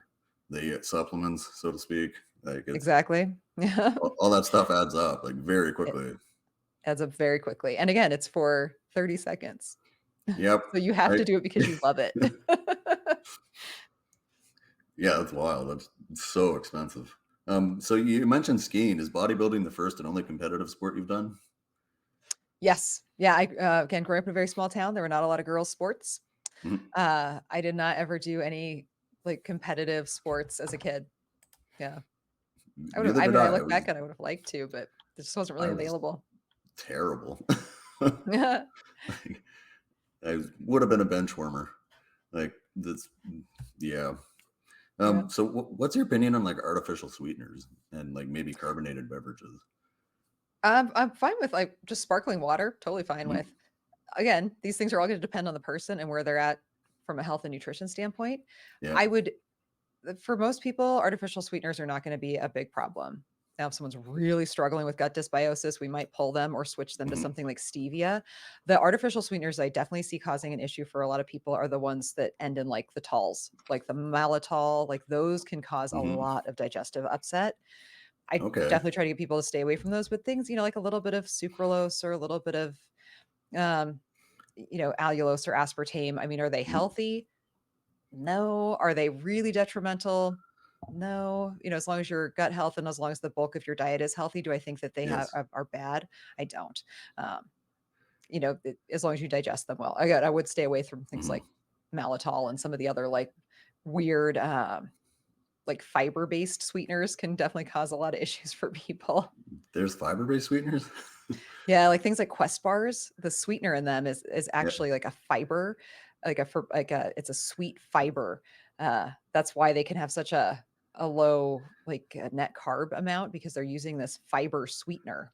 Okay. Yeah, So like, it's like a syrup. is that like the same with like low carb tortillas or something where they're like super high in fiber? The low carb tortillas tend to use a lot of psyllium husk too, or like a lot of Yeah. psyllium, or like more of like the thickening flours. But yes, I mean those things again are like the konjac noodles can just cause terrible digestive upset, Yeah, I've had those once and never again. That was right? Yeah, but eat they're cauliflower rice instead. yeah, and you get more food.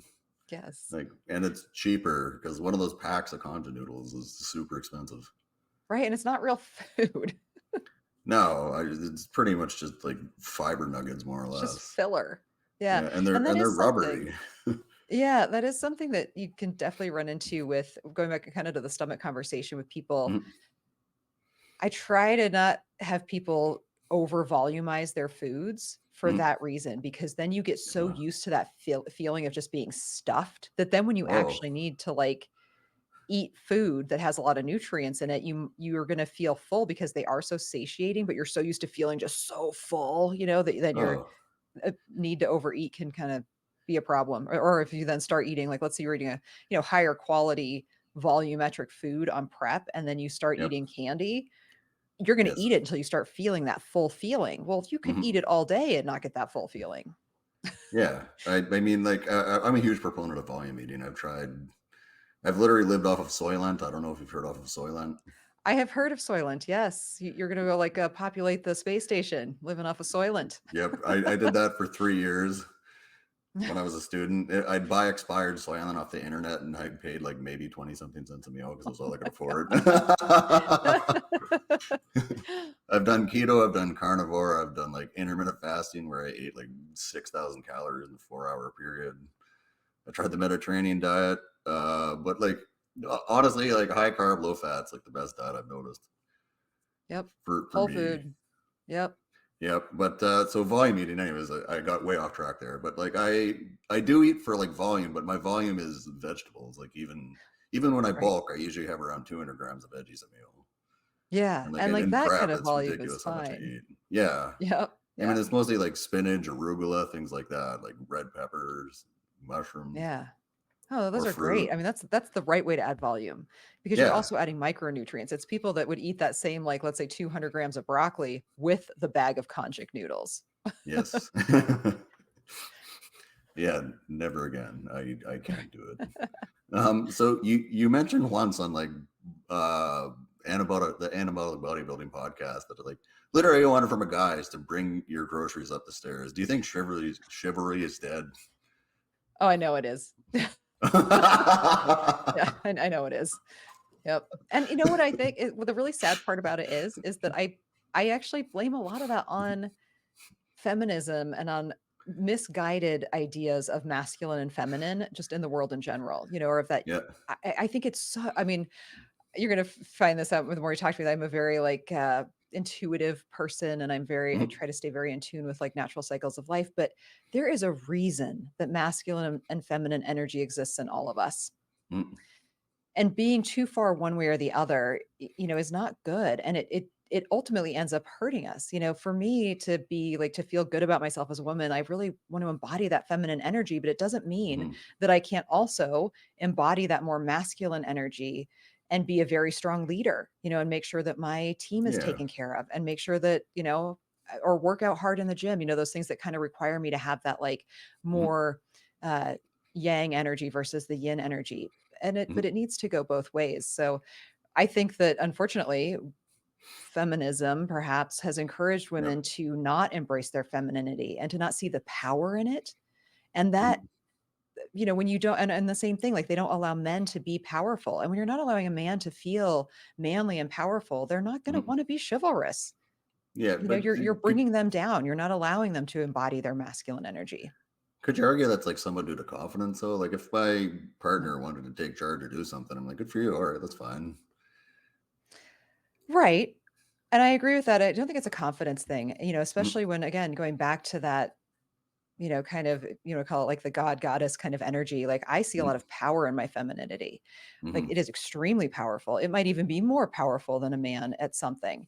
And mhm. that's where I'm confident enough to know that like this is where I excel. Like I am going to take the lead on this. Like I Yep. am going to do this. But I also have that same high expectation that my partner, who is a man, is going to have that same confidence to know that no, like this is not the moment for you to shine. This is the moment for me to shine. And Mm. by me doing this, it's going to help you. It's going to boost both of us.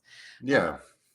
Like Yeah. recently, I met a couple where he made more money than her pretty much their entire relationship, and she just graduated and became a psychologist, and now she makes more money than him, and he's very, very unhappy about this. Like they're in Struggling. constant arguments all the time. Like your wife Yeah. is literally making like hundreds and hundreds of dollars an hour, and you have a family of 9 kids. Like, why not just be happy for her?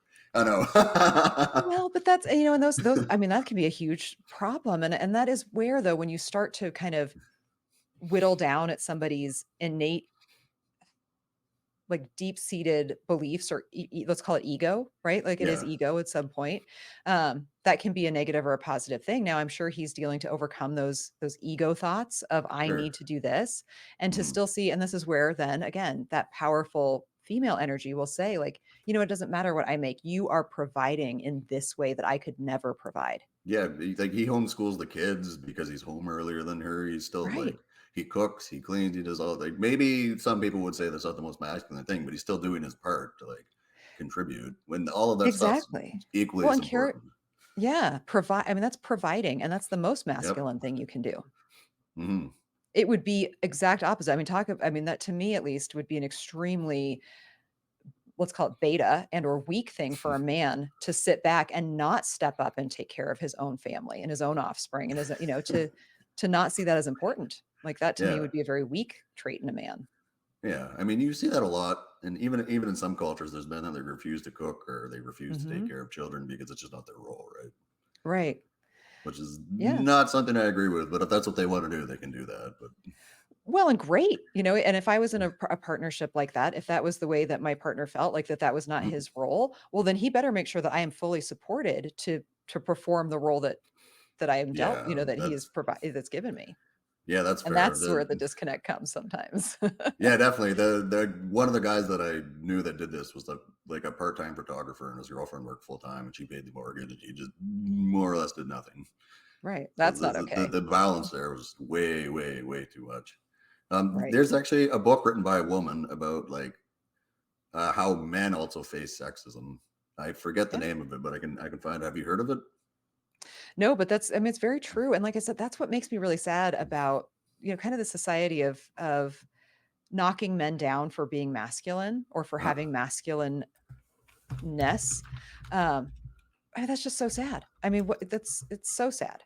I have had partners in the past who had children that were boys, and that was so important to me to make sure that they felt very confident that it was okay to be mhm. a man and to have traditional values about what that means. And if that resonates with a person or doesn't, that's fine. But I think as a society, we're starting to teach boys that that's not okay, and Yeah. that's really that then it throws again that kind of energetic balance of that need for the yin and yang, the give and take of Mm. masculine and feminine energy. If you take that away from society, like that is not good. Like Yep. the ecosystem will be off. Yeah, I've noticed in my girlfriend's kids, like the two boys, they're actually very emotionally intelligent. There's like a lot less toxic masculinity than there was when I was young. Like Mhm. they talk about their emotions with their friends and nobody makes fun of them. If they when they play Yeah. sports, they don't necessarily play to win. They play to have a good time. They like support each other instead of making fun of each other. Like the in that regard, I think society has made like a positive change. Yeah. And that's the same for girls too. I think bullying used to be a little bit more accepted. I mean, now we have the whole opposite side of all the online bullying, but Mm. those I think those are positives across both genders that those things Mhm. exist more now. Yeah, it's definitely for the best. Yeah. Do you believe people in modern day society are consuming more chemicals from plastics and maybe certain styles Yes. of cookware? Oh yeah, that's proven. That's I mean, I don't even have to believe. I mean, like I don't have Okay. to personally believe that. That's a proven fact. I mean, they even fetuses now have microplastics in them. You know, they're Whoa. finding them in the brain. I mean, autopsy Uh, tissues, like 100%. The kind of microplastic pollution it's real and it's everywhere. And yes, we're um, consuming far more, what far what more. sort of like effects does that have on your body? We don't even know. I Oh, mean, it's yeah, it's not known because this is a modern day problem. This is not something we faced as a country or as a population, a worldwide population in the past. I don't think we won't know in our lifetime what the effects of this are yeah, I guess because research takes a very long time. yeah, and we're too far into it. It's too. I mean, we Yeah. can't stop it. You know, it's already happening. So we won't know for generations what this true impact was. Wow. It's not So good would you though. recommend like glass Tupperware or something then instead of like I plastic only use Tupperware, for glass. instance? I don't use plastic. I would never heat something in plastic. I mean, like everything I have, like I do not drink out of plastic. Uh, Even my straw is metal. Um, oh yeah. yeah. I So mean, I do I that too think, because it's you wash it and you don't have to create a ton of yeah, litter. right. And the biggest thing you can do is manage your controllables. You know, Mm, I will not store things in plastic. I can store things in glass. I do not even yep. buy things like, you know, reuse Ziploc bags. I actually had to for my trip to the Olympia. And that's something I don't even own. I not even own Whoa. the like sandwich bags. That is not something I buy. It's not something that's in my house. I don't buy them. Just don't use them. I don't plastic wrap is like the Wow. same thing. Like there are just things I've chosen just not to even have because I can control that. I can't Yeah. control the fact that like I'm going to get water. Even you know, the water that I get delivered to my office is in Yep. they're BPA free, but they're in plastic containers. And Yep. is there microplastic in that water? Yeah, probably. Do I drink a lot of it? I sure do. So what can I do? I can drink it out of metal. Yep. You know, I But I can mean, control what I can control. I buy glass Tupperware, but the kids lose Tupperware all the time, so I just use it for Yes. myself. Yeah. Oh, yeah. I mean, again, when you think you gotta the risk benefit, right? Risk Yeah, reward. there's definitely like a cost benefit there for sure. Yes. If a kid's So, gonna lose every Tupperware you send with them, I wouldn't be sending with my glass Tupperware to work no, or to definitely not. school. You can buy pretty much like a case of the regular Tupperware for like a couple of those, right? Yes. So I know nothing about female training, like literally absolutely nothing. So like, what did your volume and like routine look like in prep, and what's it going to look like in your off season? So it does change, and it Mhm. changes in prep for two reasons, primarily to reduce the risk of injury and Yes, to manage recovery. yes. So Um, you bring down volume in prep, I'm guessing. Not necessarily. My volume actually perhaps increases because the Oh, workouts themselves are a little more varied. So, right. So instead of like, let's say in my off season last year, I actually had a training block that had German volume squats in it. So it's 10 sets of 10. I mean, so I yes. would do my 10 sets of 10 squats and then like a couple of accessory things and be done, you know, Mm, whereas a glute ham day for me toward the end of prep might be, you know, even 7, 8, 9 exercises, but they're done at like maybe 4 sets of 20. oh, okay. So, you know, your volume changes Yep. based on your body's ability to recover. And also, you know, just making sure that you're stimulating the muscle. Again, deep into prep, you're not building muscle at this point. Oh You're just God, trying to no. hold on with what you've got. So managing how much you're breaking down, you know, and I'm not Mm, doing things like super heavy squats because the breakdown of that muscle is more than my ability to recover. So I could end up mm, losing muscle during prep, which is mhm, what we don't want. So it definitely is probably higher volume, decreased output though, and mhm. more recoverability exercises. And then for your off season, you're essentially going to do the opposite. You're going to go to. Do you cycle intensity? And by intensity, I mean It, like how with a percentage of your one rep max. yes, so that is how my coach programs my training. So he does give me, you know, one or RPE targets for all my workouts. So if I have like, let's say I have, you know, 3 warm-up sets, and then I'll have a set of like 8 at a 5 RPE, a set of 6 at a 3 RPE, and then a set to failure maybe, or, you know, 1 RPE.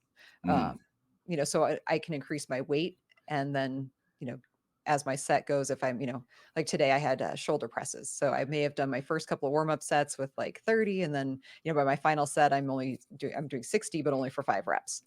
Uh, because that's, and oh man, you know, getting that last one up should be really hard. And you Yeah, can push it more in your off season.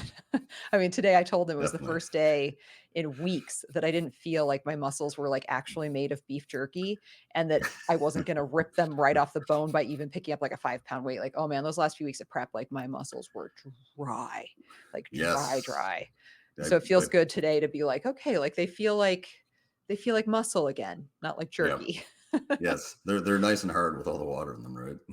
Yes, I Or mean, it glycogen does. or It's like, "Huh, feels good." Like, they're a little squishy, like, they don't just feel like strings in there. yep. And like your arms aren't like road maps. I mean, I'm still pretty veiny. I don't know if that's picking up on camera. I gotta yeah. Well, but, it's they're starting to fade a little. They're still there. They're still there we go. Uh, That's a good look. Yeah, They're yeah, you still can pretty definitely see the veiny. bicep vein. Yeah, yeah, yeah. And how much weight have you put on post show?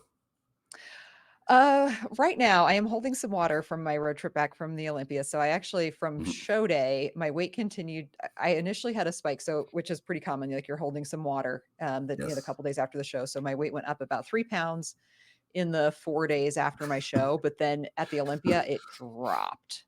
And I mean, Okay. dropped to far lower than my stage weight, dropped to a very low, scary weight on Monday. So just Whoa. 3 days ago. Yeah. Since Monday, though, it's up like 7 pounds. So, but Wait, that's still only up like 3 pounds from stage. why do you think it dropped so much when you went to Olympia?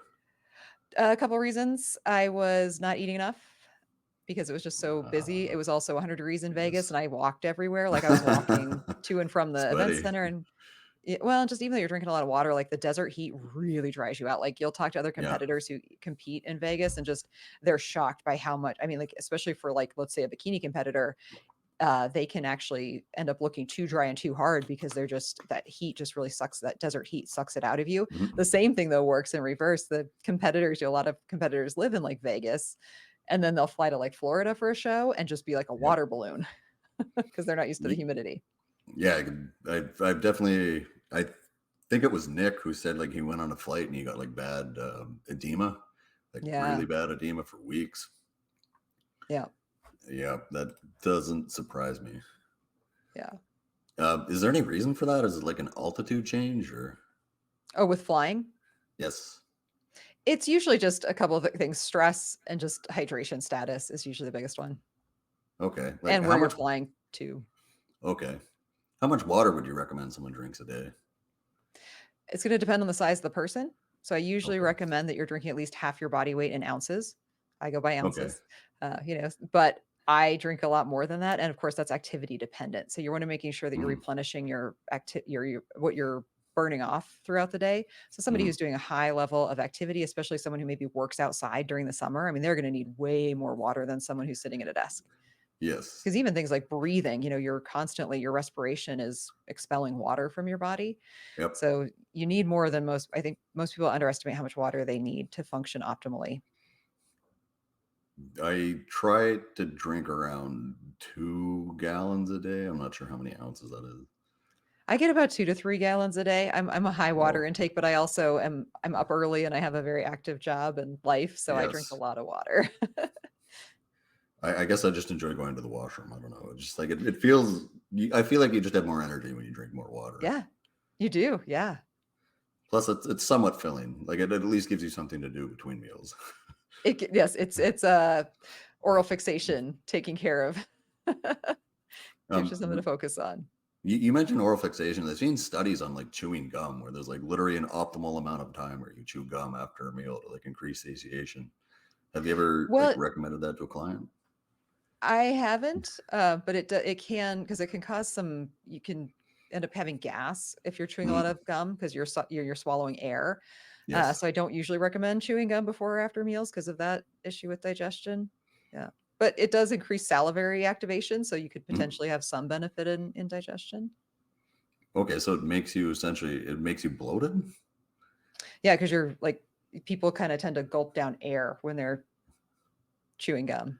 Not Huh. everybody, but it can. Yeah. I mean, I'm usually I'm waterlogged. I'm quite bloated most of the time. Yeah. I'm guessing it's just due to the amount of carbs I eat compared to my body size.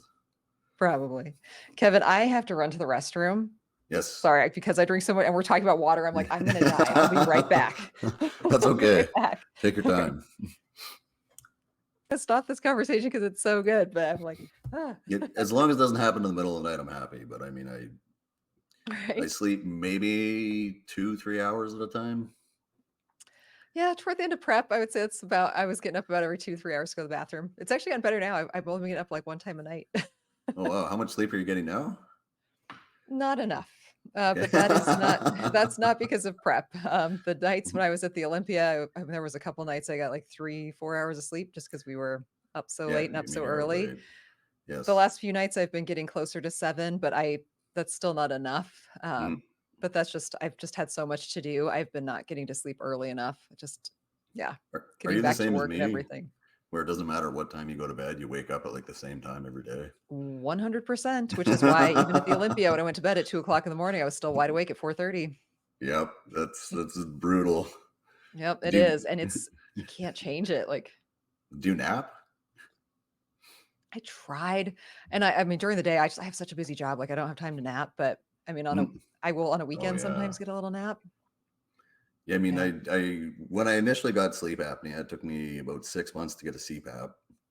So if I slept 8 hours, I got about 15 minutes worth of sleep because I have very Oh, severe sleep apnea. I don't know why. Genetics, I'm guessing. My dad has it too, genetic. and he's Yep. like 108 pounds or something. He said the other day on the Oof. phone, which is Yeah, no, nothing. it's not always related to weight.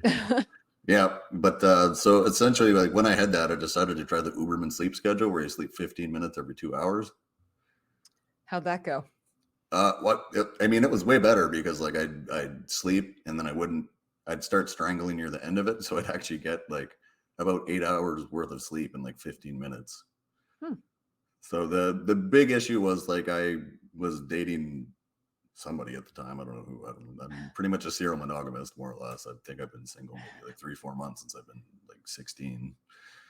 But that made like going out and doing things with them like very troublesome. Like, even going to a movie, I'd have to like fall asleep. Yeah, 'Cause, no, like, I think that would not be conducive to like having a job or a life.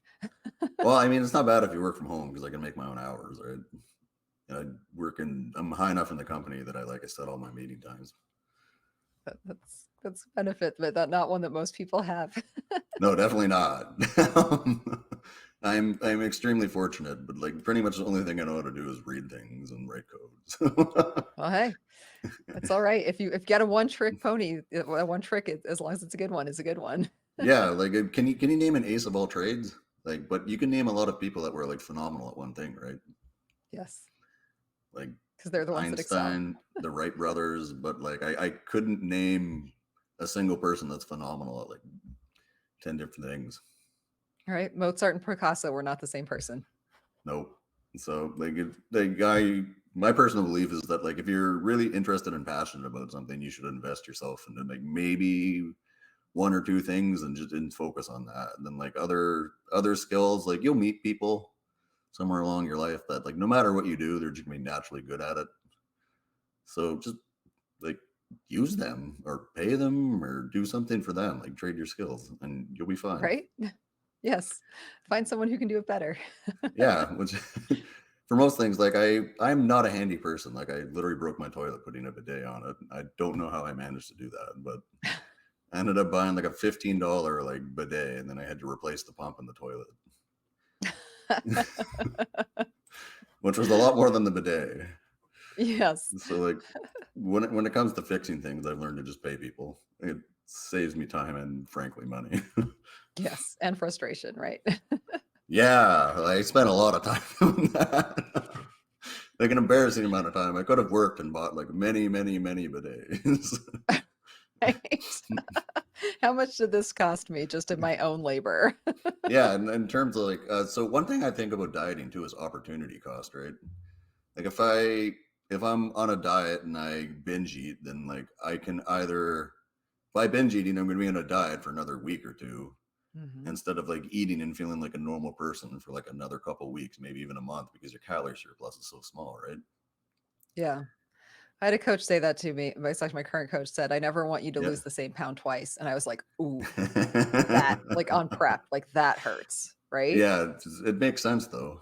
Yes, it does. Like, And then you realize, like, is this worth it? Is it worth mhm. more dieting? It No, usually is not. And like when you're lean, you suffer. So like, Right, you're well, gonna suffer no matter what, and once you realize that, I think that takes that desire or the motivation to cheat out of it. You might still have the desire, but the motivation to do it is just not there. oh yeah, I like these days. I have a terrible habit of watching people binge eat on YouTube while I eat. I don't know why. Like I'll watch like Eric the electrician pound like 20,000 calories while I eat my. I guess it's probably around 600 calorie meal. I had a prep like that, and that's actually I watched Eric the Electric all the time, and I found all of these other people, and I would watch it. That's so funny. I haven't Yeah. done it since that prep, but I've done that on prep. There's just It, it's something like and seeing how uncomfortable they get makes you realize like, "Oh, yeah, oh I my don't need to eat." god! Like the first meal, they seem like it's great, and then like by the second or third, they're just absolutely sick of food. Yeah, there's gotta be a psychological thing about that because I have done that exact same thing on prep. Yep.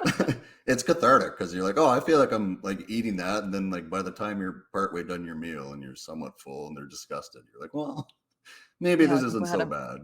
yeah, glad I'm not doing that. I'll stick with my chicken and broccoli. Yep. Do you find you think clearer on prep than before maybe the last 4 to 6 weeks than you do when you put on weight? No. Oh, okay. No, I think you might think you do. Okay. And you do have to be you have to be very intentional, or you don't have to be, but I think for people Mhm. like us, the more type A people are, we have to be more intentional. So it might feel like we're being more proficient or more Mhm. efficient on prep because it takes so much focus. Like you have to be very, very focused on everything. Yeah. But when you really take a step back and look at it again, like when you're 6 months out or 6 weeks out from your show on the other Yes. side, you'll realize how compromised you were. But in the moment, you don't even have the ability to think about that because you have to Mhm. stay focused. You have to stay so task focused Yep. by default. I mean, and there is that with a that saying like if you want something done, ask the busiest person you know to do it because that's the Mhm. person who knows how to manage their time. So I think for anybody Yeah. who preps successfully, Mhm. we all have that ability to manage, right? To Yep. manage all of these variables and to stay at a high functioning level. Now, not everybody does. I mean, you've heard, I think Colton has talked before about how he doesn't really ever want to prep again because of how compromised he felt at the end of Yep. prep, Yep. and he Same with really Mike struggled with Isertel. that. Yeah. Yep. I mean, so I He think it said, affects some people differently. and I guess Sebum, who just retired, right? He said he's got like, uh, he's like a part owner of Gymshark. He's got a supplement company. I think he owns part of like another supplement company. He's got 2 kids now and a wife. Yeah. Like if going on, Yeah. uh, going on prep for him, watching his last few videos, he was suffering. Like, and like he talked about how hard it actually is to do everything he had to do in life. Yeah. It is. And the more things you've got in your life that you're taking away from to prep, I mean, at some point, those things have to be a priority. I mean, having very young children, Mhm. should be your priority, should, for Yep. those people. And I have prepped single and I've prepped in a relationship, and there are pros and cons to both, absolutely. And Yes.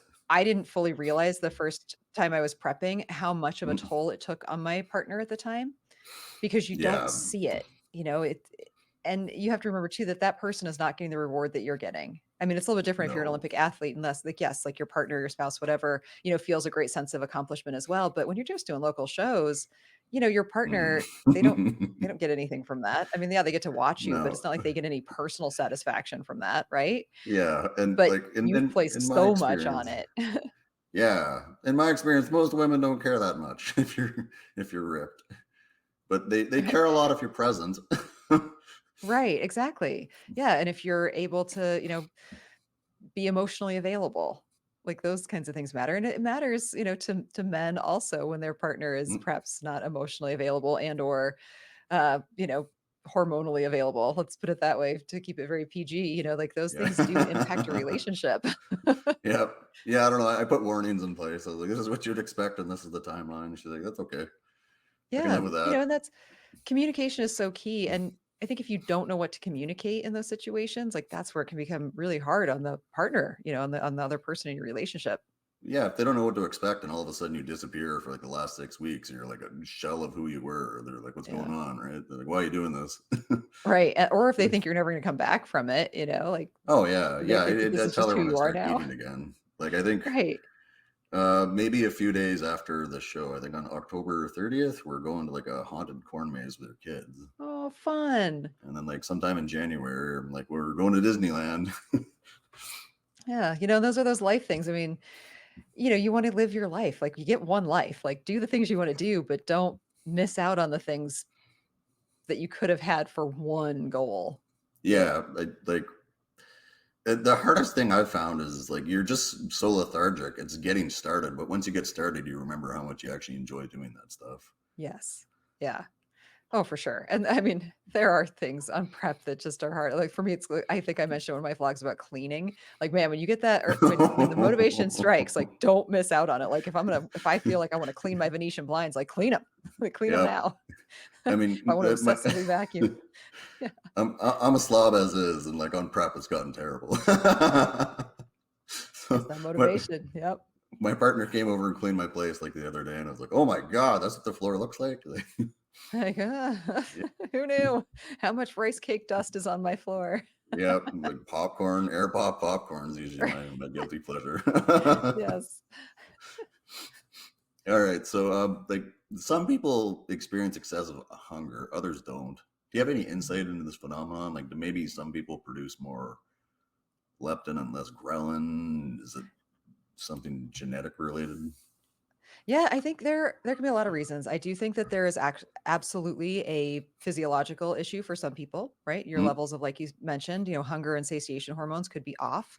mm, Absolutely. I think that that's probably a small part of it because in those issues, you know, when you see a true deficiency, like mm, children who have a true deficiency, I mean, they are unable to be satisfied. Like their parents have to lock food up. I mean, they will eat food out of the trash. They'll yes. vomit and eat the vomit. I mean, it's like this the drive there is otherworldly if you have a Yep. true deficiency.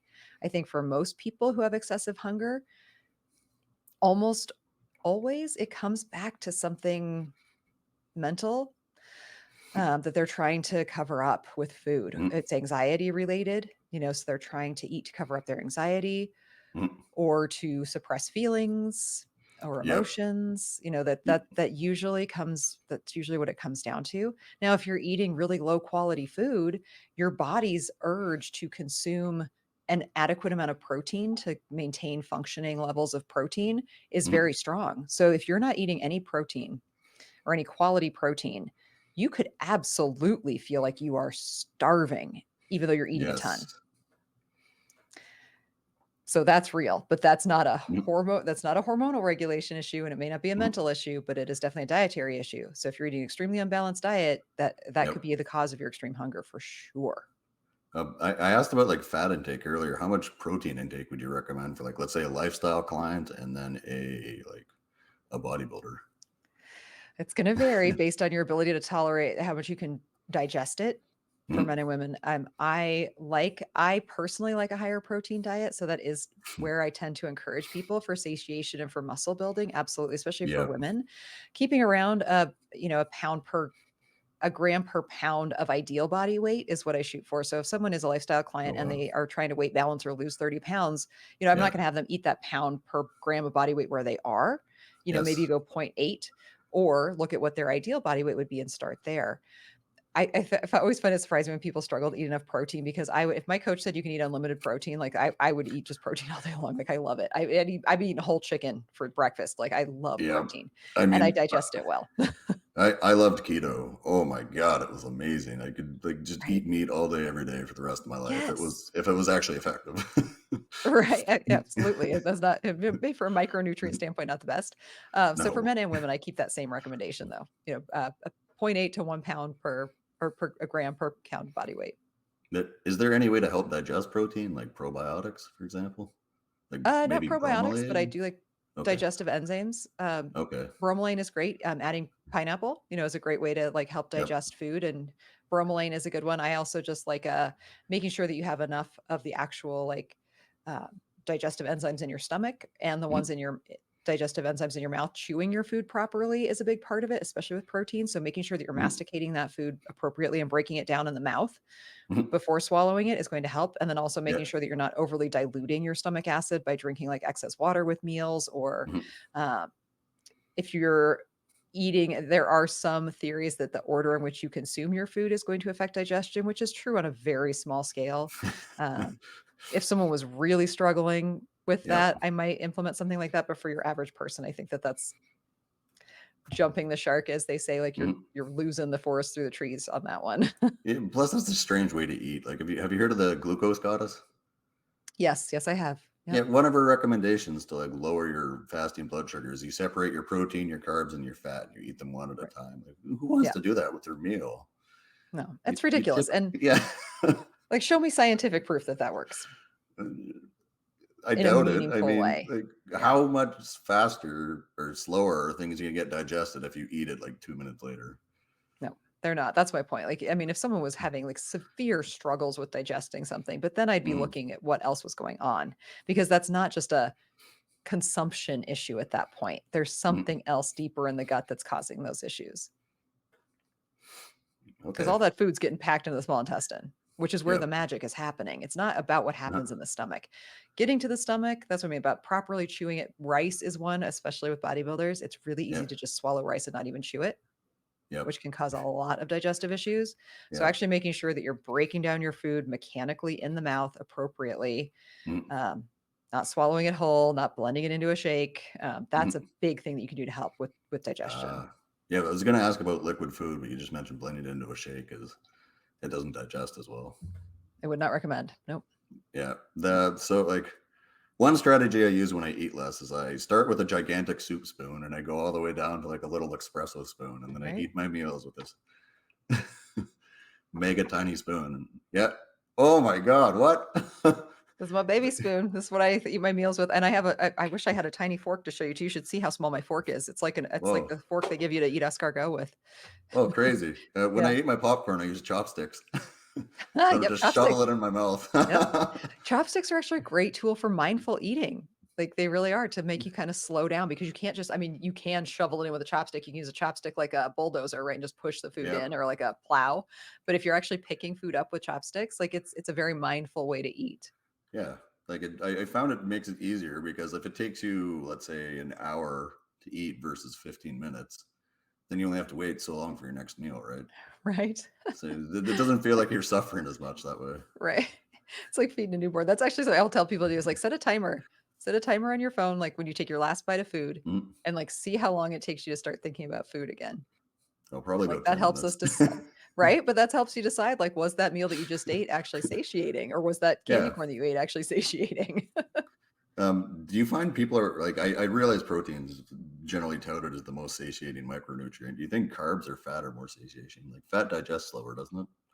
Oh yeah, I mean, again, depending on the person, I would say for most people, fat is actually far more satiating than protein, Oh, because it takes longer to digest. You might get more feeling of you're gonna get more feeling of fullness from the protein for the same amount of calories. So if huh. calories are created equal, like consuming 100 calories of fat versus 100 Yeah. calories of chicken, Yeah. that 100 calories of fat is gonna be far more satiating, but the 100 calories of chicken is gonna be far more filling. Uh, So, that is, though, the benefit of then when you can combine those foods and eat them together, then you get the benefit of the fullness and the yeah. satiation. And like if you really want to be full, just add vegetables. Exactly, yeah, and get your micronutrients in, get some actual Yeah. nutrients, yes. There's easier ways to do that, I think, and cheaper Yes, ways. yes. So I got one last question. I feel like I've seen so many podcasts where they end with just like the same question everybody is. I'm going to try and start doing that Oh, at okay, yes, bring it on. This is least. the last question. You're gonna ask me something like, "If you could, like, create world peace, what would it be?" That's probably a much better question than what I have, but I don't think that'll ever happen in our lifetimes. No. So, based off of your life experience, what advice would you give anybody? And then the second part of this question is, at what age did you realize this? Ah, my advice would be, like, ask yourself, "What would love do?" Like, in any situation. Like, what would love do in this Mhm. situation? And I don't mean, like, romantic love. Like, I literally just Yeah, mean, like, yeah. the love you have for yourself and the love you have for people around you. Mhm. And that was something I really realized probably in my mid-30s, that we are all showing up the best we can in Mhm. life for the most part. There are sociopaths out there. There are truly horrible people. However, just because they're a truly horrible person doesn't mean that I need to react in that same way to them. And that can be really hard. Mhm. So just always asking myself, okay, you know what would love do? Like, does this person maybe just need a hug from somebody else because I'm not going to touch them with a 10-foot pole because nobody needs one? Yeah. Maybe, or is the loving thing to just walk away? Yeah. And that, I think that's the harder part. And I think that's the part that takes that wisdom to realize that sometimes walking away is the loving choice, um, for yourself. Like, it protects your own mental health, but it also, Mhm. it doesn't, you don't need to drag yourself down to match somebody else's low energy. Mhm. That's got to be on a case by case basis, though. Like if somebody's just low because of something that happened recently, I would think that changes things. But if they're just a generally negative person, that brings everybody down, right? Right. And that's going back to, like, knowing that everybody's doing the best they can in the moment. You don't know Mhm. what that moment is. Like, this person may have just found out devastating news and that's why they're mean, or why Yeah. they are grumpy. You don't know. And that's where what would Mhm. love do in this situation comes into play, because you don't know. So, like, what would the loving thing be? It's not going to be to react or to treat them badly because they treated you badly. It's to just Mhm. accept that, what, they're doing the best they can Yeah. and I can do the best I can. And I'm not always the best version of myself. Oh, Like, neither I'm am not, I. Nobody right? is. Anybody that says that's a No. liar. Right. So, like, I'm always Mhm. trying to be the best I can. Like, I'm never Mhm. trying to be a horrible person, but like sometimes Mhm. I'm sure. I mean, there's others saying like you're the villain in somebody's story. Absolutely. I mean, am I the villain in somebody's story? Yes. And I'm Oh sorry to yeah. that person. I'm the villain in their story. All I can try and do is be the hero in somebody else's and be the hero in my own. Yep. Do you believe like so I think there's a saying you need to do like three positive things to make up for one negative thing. Yeah. Do you believe And that's why true? not? Oh yeah. I mean, why wouldn't you? If you can, Yeah, like, I try to be a half decent person. I don't know why you would want to be yeah. a dick. I just don't see the motivation. Exactly. But like, if that karmically is what gives you, if you, I mean, not make it, this is where Catholicism, right? I mean, being raised in an extremely Mm, Roman Catholic family, always atoning for mm, your sins. Do I think that's the way you should live your life, thinking that you can make up for everything you've done wrong? No.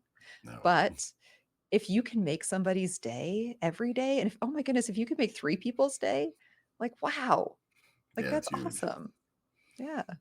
Why wouldn't you if you could, if you had that ability, or just to smile or say hi to somebody or acknowledge people, like that's the other Mhm. thing too. I think that COVID really did to us, like wearing masks and being afraid to be in touch in actual physical contact with humans, Yeah.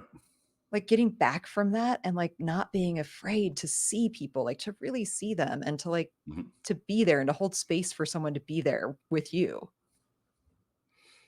That's a very positive and warm outlook. Like, Again, I man. try. Yeah. I mean, Control the controllables.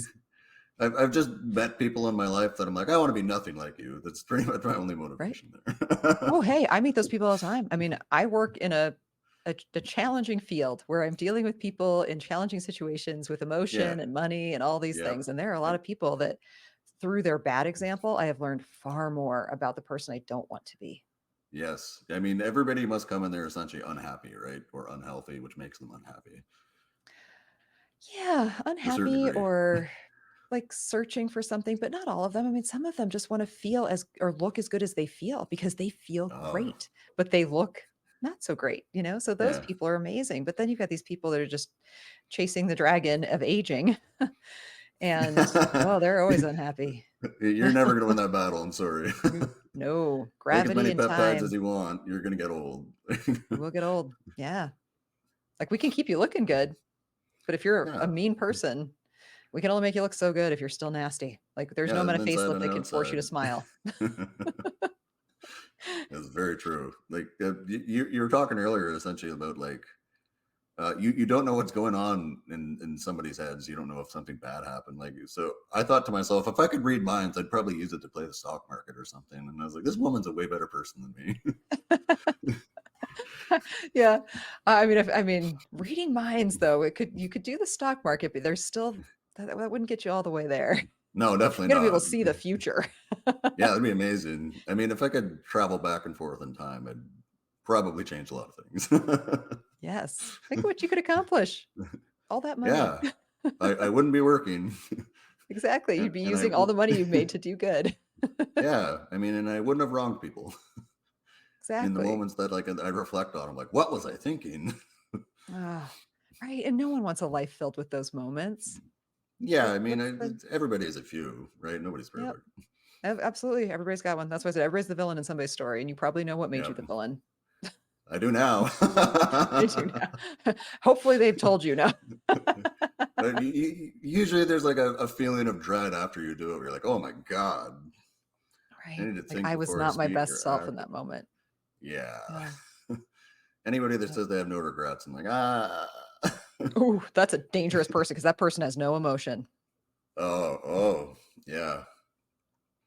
If you have no That's regrets, you have no ability to feel happy or sad, and that's dangerous. that's a good point. Yeah. That's frightening. Like, have you heard the saying that like the most scary person is the person who thinks they know everything? Yes. Yeah, this is kind of the same thing where they think they're right all the time. Yeah, well, that is a dangerous person. Yep. I'd rather have somebody who Close-minded knows. one, Yes. I'd rather have somebody who knows nothing and asks a million questions. right? Well, that's I mean, that you look at very, very successful people always say, "I never wanna be the smartest person in the room," because then who are you hanging out with? You're not hanging Yeah. out with people that challenge you and that you can learn from. Yeah. Yeah. You grow a lot by standing on the shoulders of giants, I think is the saying. Like Yes. if you work with people better than you will catch up. Yeah, or you won't, and then they'll drop you. The Yeah. people who are keeping up will keep up. Yeah. I mean, as a guy who hires and fires people, I can confirm that. Yeah, exactly. Keep up or don't. This train is still moving. Yeah. It's unfortunate. One guy literally had to can on his birthday. Oh, no, I hate that's the worst part of being a manager is that firing people is never fun. Oh, that was brutal. Like he lost a couple jobs, and then if he lost this job, his dad would like cut off his allowance, and he Ugh, needed the job bad. And I was like, oh my God. And it was his birthday, and then like he would have lost his apartment, and I was like, oh Jesus. ugh. But see, that's where you can't take on other people's problem. Their burdens have to be their own too. Yeah, like do you believe when money's involved, people have like a different attitude? Absolutely. Yeah. I mean, that's the motivation for pretty much everything in the world is money, sex, and drugs. So it comes down to one of those things. This is true, and I've done a Yep. fair share of all three. Yep. And that's I mean, fundamentally, like anything, like you look at like, crime, war, anything, money, Yep, sex, drugs. sex or That's what drugs. they're Yep, all at the base of everything. yep, that's very very true. Huh? Is there anything you thought you would never do when you were young, but you ended up doing? No, but I have the reverse. There were things I always thought I'd do that I did not. Oh, what's on that list? 1,000,000% I can say that if you had asked me as a young person if I would have children, if I would have my own children, I would have Yeah. said yes, that my life would fundamentally be incomplete without it. Uh, And that's never going to happen. what did something change your mind, or it's just No, it the never situation happened. didn't work out? Ah, I always say I was smart enough to understand how birth control worked. Yeah. And then, at a certain age, it just is not a thing anymore. So, huh. Oddly yep. enough, I never wanted kids. I have a vasectomy, and then I ended up dating someone with kids. Yeah. No, it was the only I mean, that was yeah, I actually asked this question on my podcast. Mm. If you could spend 10 minutes with yourself from 10 years ago or 10 years in the future or 20 or whatever, which would you choose and what would you say? And it's such a hard question because I know what my younger self would ask my current self and I know what the Mm. answer would be and that would be it. It would devastate them. They'd want to know, Oh, about oh, my child and about the children we'd had and I would have to tell them that that didn't happen and oh, talk about crushing, like and then if they saw me, if I did my younger self and then saw myself in 10 years and saw that that didn't happen, I mean, how yeah. devastated I would have been, like Do you feel like your life is still full and complete without that? yes, will it always be missing that? Yes. Yeah, Would you ever adopt? forever. I've had people ask me that and just at this point in my life, the answer is no. I thought Uh, about it, but it was just it financially, it was not something I was capable of doing. oh, It's it's very, so very expensive to expensive. adopt. Yeah. And then It's the burden like, of being a single parent, I'm like, is that really fair? Is that the right thing for this child to adopt or to do artificial insemination? I mean, yes, that exists yeah. too. I had a patient actually offer to give me the money to go through IVF. And Whoa. I just and I mean, it's like $40,000 to $50,000 or more for one cycle of IVF in the States. And That's but like then I'm like, 5 well, times what the price it is in Canada. It's 12 grand here. yeah. But then also I would be, okay, so what if I did? I'm single, I'm alone. What if something happens to me? What if I get sick? What if I die? I don't have any Yeah. family. Who would take this Oh, child? Am I willing to risk this child, that, my unborn child's future because I'm selfish enough to think that I have to have this? yeah. Like I I mean, couldn't make that. part of the reason I didn't want to have kids was I thought I was like just too selfish of a person when I was younger, and I just like I wouldn't care, or I'd get bored of it, or I just Mhm. like that's like a lifetime commitment. And then if Yes. Yeah. you tire of it, you're stuck doing it, and you like that's not something you want to do a bad job of. Right, And exactly. and if you want to do a good job, you need to put a lot of work in. Yep, and have the finances and the mental and emotional stability. I Yeah. was raised with 2 parents. I'm very fortunate. My grandparents were both married until the day they died, and Oh yeah. I want I you know, did I really wanna be a single parent?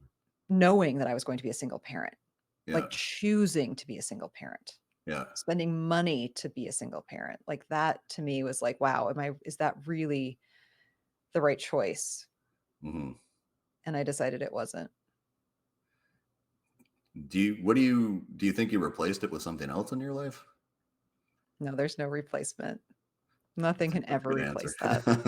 Yep, no. You babysit or have like nieces, nephews? You said you have no family. Like you have no brothers, sisters? No, I mean, that's going into very deep personal things, Yeah. but, no, I don't have any family that I'm close to. Oh, okay. I yes, I babysat every child and every baby I could get my hands on. Like, I to say I was in school to become a pediatrician, because I was obsessed. I mean, like, in a good way. Like, it was everything I wanted Yeah. was to be around children and Whoa. I'm still really passionate about pre-gestation nutrition and helping women have healthy pregnancies because I really feel like it's so key in building a good healthy human is the mother's nutrition, also the father's nutritional status are so key for conception. So men Yeah. and women really struggling with fertility, like nutrition can make such a difference in their fertility journey. Whoa. Like I didn't know huge, that. huge impact. I mean, just sperm quality, egg quality, everything. You want to Yeah. create the best human you can. The women's eggs are there, but the sperm is changing every day. And like, why Yep. wouldn't you want that to be as healthy as it can possibly be? So I mean, I did channel some of that passion into helping people on their fertility journey. Yep. Sorry if I ask personal questions. I No, apologize. it's okay. Yeah. You don't have to answer. Like I was estranged from my family for probably 8 or 9 years. I just didn't talk to my parents for a long time because of reasons. And like I'm not a big fan of my brother, even though nowadays I talk to him like, hey, it's another me. I know that's I say also, and perhaps because of my life experience, I do say, that your family, you have two families, you have your birth family, and then you have the family that you find. And Yep. I think that that's very true. The people that you bring into your life because you want them there are far more meaningful than the people who birthed you, the people that you're genetically related to. Yep. Yep. I mean, you And don't those choose your parents, right? exactly, or your siblings, and that doesn't mean they're good people just because they're related to you or that you have anything in common with them or want to associate with them. So, Yep. finding your family. I mean, what an amazing gift, that we can find these connections in our lifetime that are so Mm. meaningful that they ground us and that they anchor us and that they feel like the people that we were meant to be with. Yeah. You found yours. Yeah. I mean, I keep finding them. That's a Yeah. good answer. Yeah. I'm like a huge loner. I pretty much just have myself and then whoever I'm dating, and that's it. If I'm Yeah. single, then I'm just like completely alone. I Yeah, don't and know there's, why.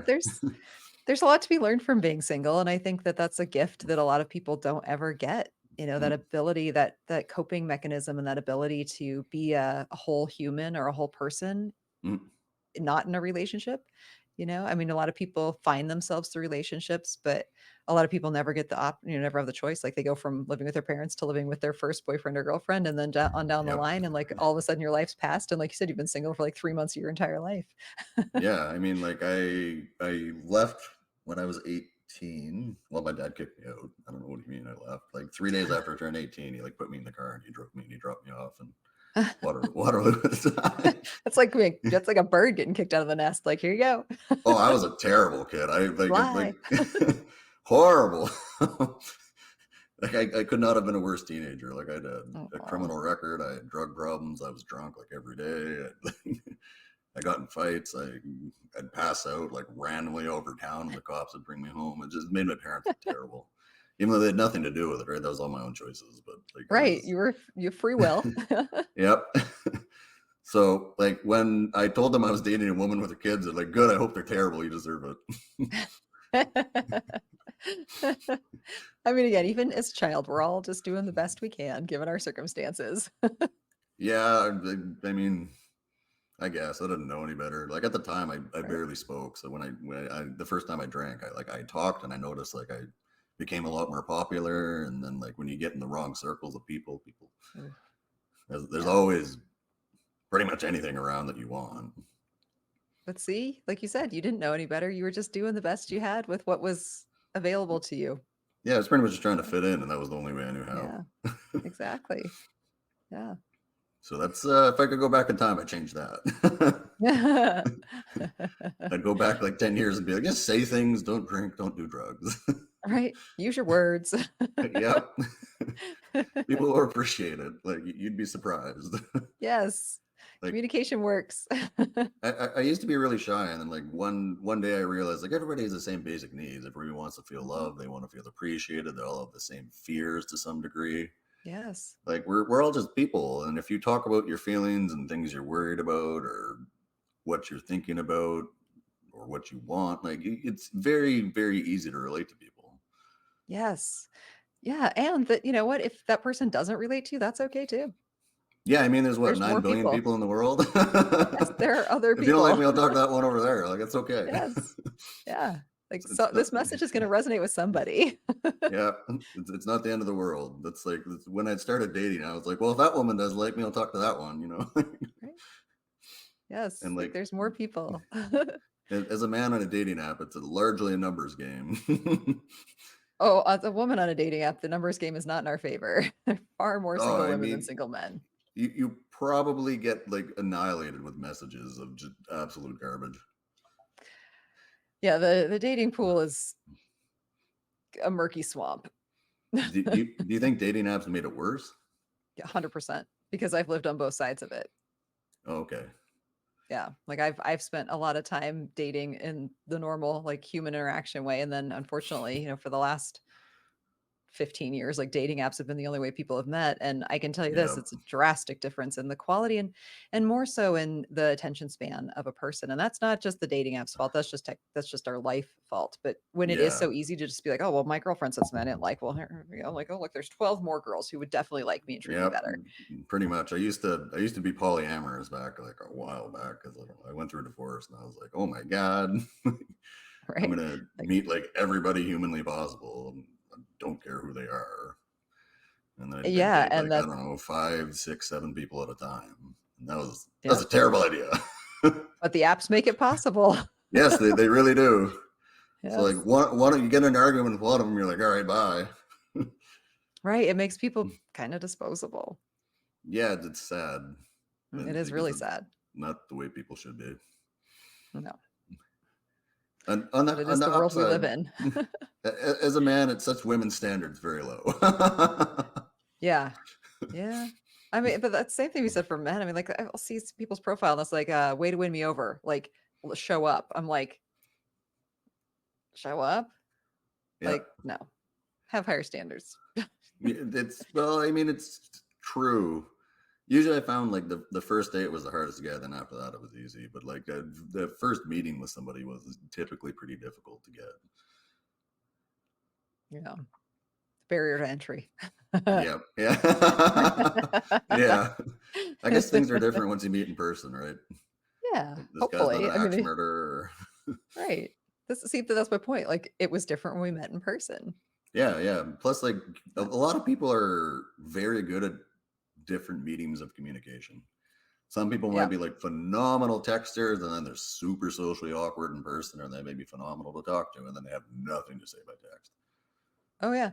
I always say it's really easy to hide behind your phone. Like I would say that Yep. more often than not, people are good in text and bad in life. Yeah, especially nowadays. Like kids are on their phone like 24/7. Yeah. Well, you know, you can be funny, you can be like seem interesting, and then in person you just got nothing. Yeah, I Just like mean, you have all the blank time in the world stare. to think when you can Right. text, right? You don't have to be quick. Yeah. Like you can form the perfect response. Yep, you can look stuff up on the internet. And you might not even be talking to that person, right? Like, Anymore with AI, that's your chances oh of not yeah, talking to a real person are getting higher and higher. yeah. For all you know, you're dating Chat GPT, right? Mhm. Yes. And then that's just getting better. That's not a terrible idea, actually. I might try that if I'm ever single again. See if I can meet somebody with Chat GPT alone. I mean, letting ChatGPT set two people up might have a better success rate than them doing it themselves on an app. That wouldn't surprise me. Like I've tried like speed dating and weird things in the past too, but like that's oh my god. They didn't do any sort of like location based filtering, so you'd go there and you'd meet people and they'd be like, "Yeah, I live like 2 hours away." Oh, And I'm like, "What? no. This is I got a useless." 10-mile bubble. Yeah. Yeah, like I live in the country now, and like when I first started dating here, people were like, "Oh, you're like 10 minutes away." I'm like, "What? Have you lived in a city?" Like, Right? Like it could I take can't you even 10 catch a minutes to go bus in 3 10 minutes. blocks. Yeah, Yeah. exactly. Takes me a half hour to get 5 miles away. Exactly. I'm like, God. And people are like, oh, you must spend so much time in transit. I'm like, no, I can walk to my girlfriend's. Like, my Yeah, God, it's so the way it easy. should be. Yes. Yeah. And yet people complain. I'm like, man, your life is super convenient. Right? Yeah. We all choose our hard. Yeah. That's a pretty bad cutoff. Well, you're the editor, you can make it whatever you want. But I don't believe in starting a relationship on a lie. That's just you're off to a terrible Exactly. start before you even meet them. Like also, I'm just not that Exactly. smart. I can't remember a web of lies. Like, it's just- No, I think Einstein may have said that no one's smart enough to be a good liar. yeah. Like, you're just not. And why? See, to me, I'm an Aries, so like I don't see the point in Mhm. lying because it's a complete waste of time. Waste my Yeah, time, it wastes everybody's time. Like, don't lie to me it does. about anything. Like, I don't even care what it like, don't lie. Yeah. Yes, it's a good policy and it makes life way, way simpler. Yes, you don't have to remember anything if you tell the truth. It's the Yep. truth. It is always the truth. Yeah, it just comes out of your mouth and you forget it and you move on to the next thing, you know?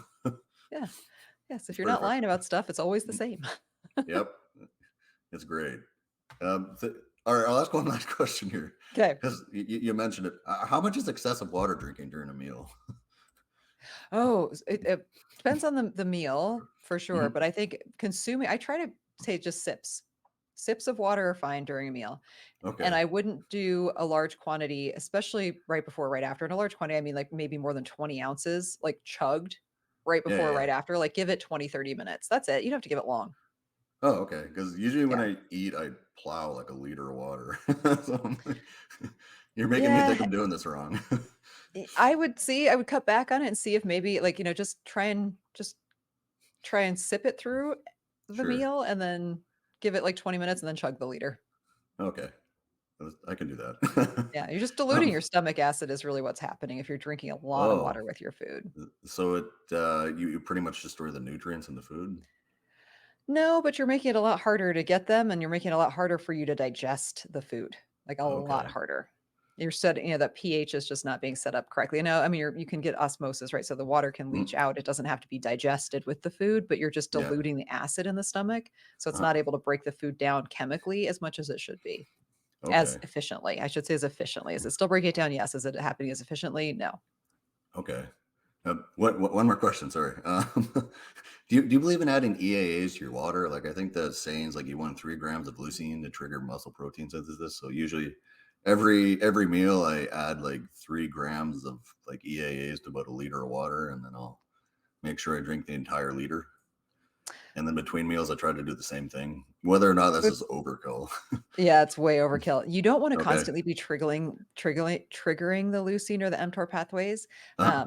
you want them to rise and fall naturally. And you're consuming enough protein that I would not think that you ever need to supplement with leucine Yeah. because you're eating meat. Now, if you were a vegan, Yes. I would say, yeah, like get all the leucine you can because you're getting none. Like Yep. absolutely, like chug it.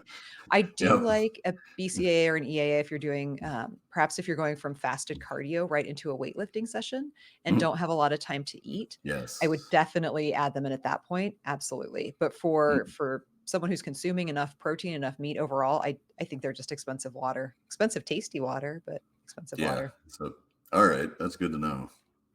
So, before we finish, do you have, I guess, shameless plugs?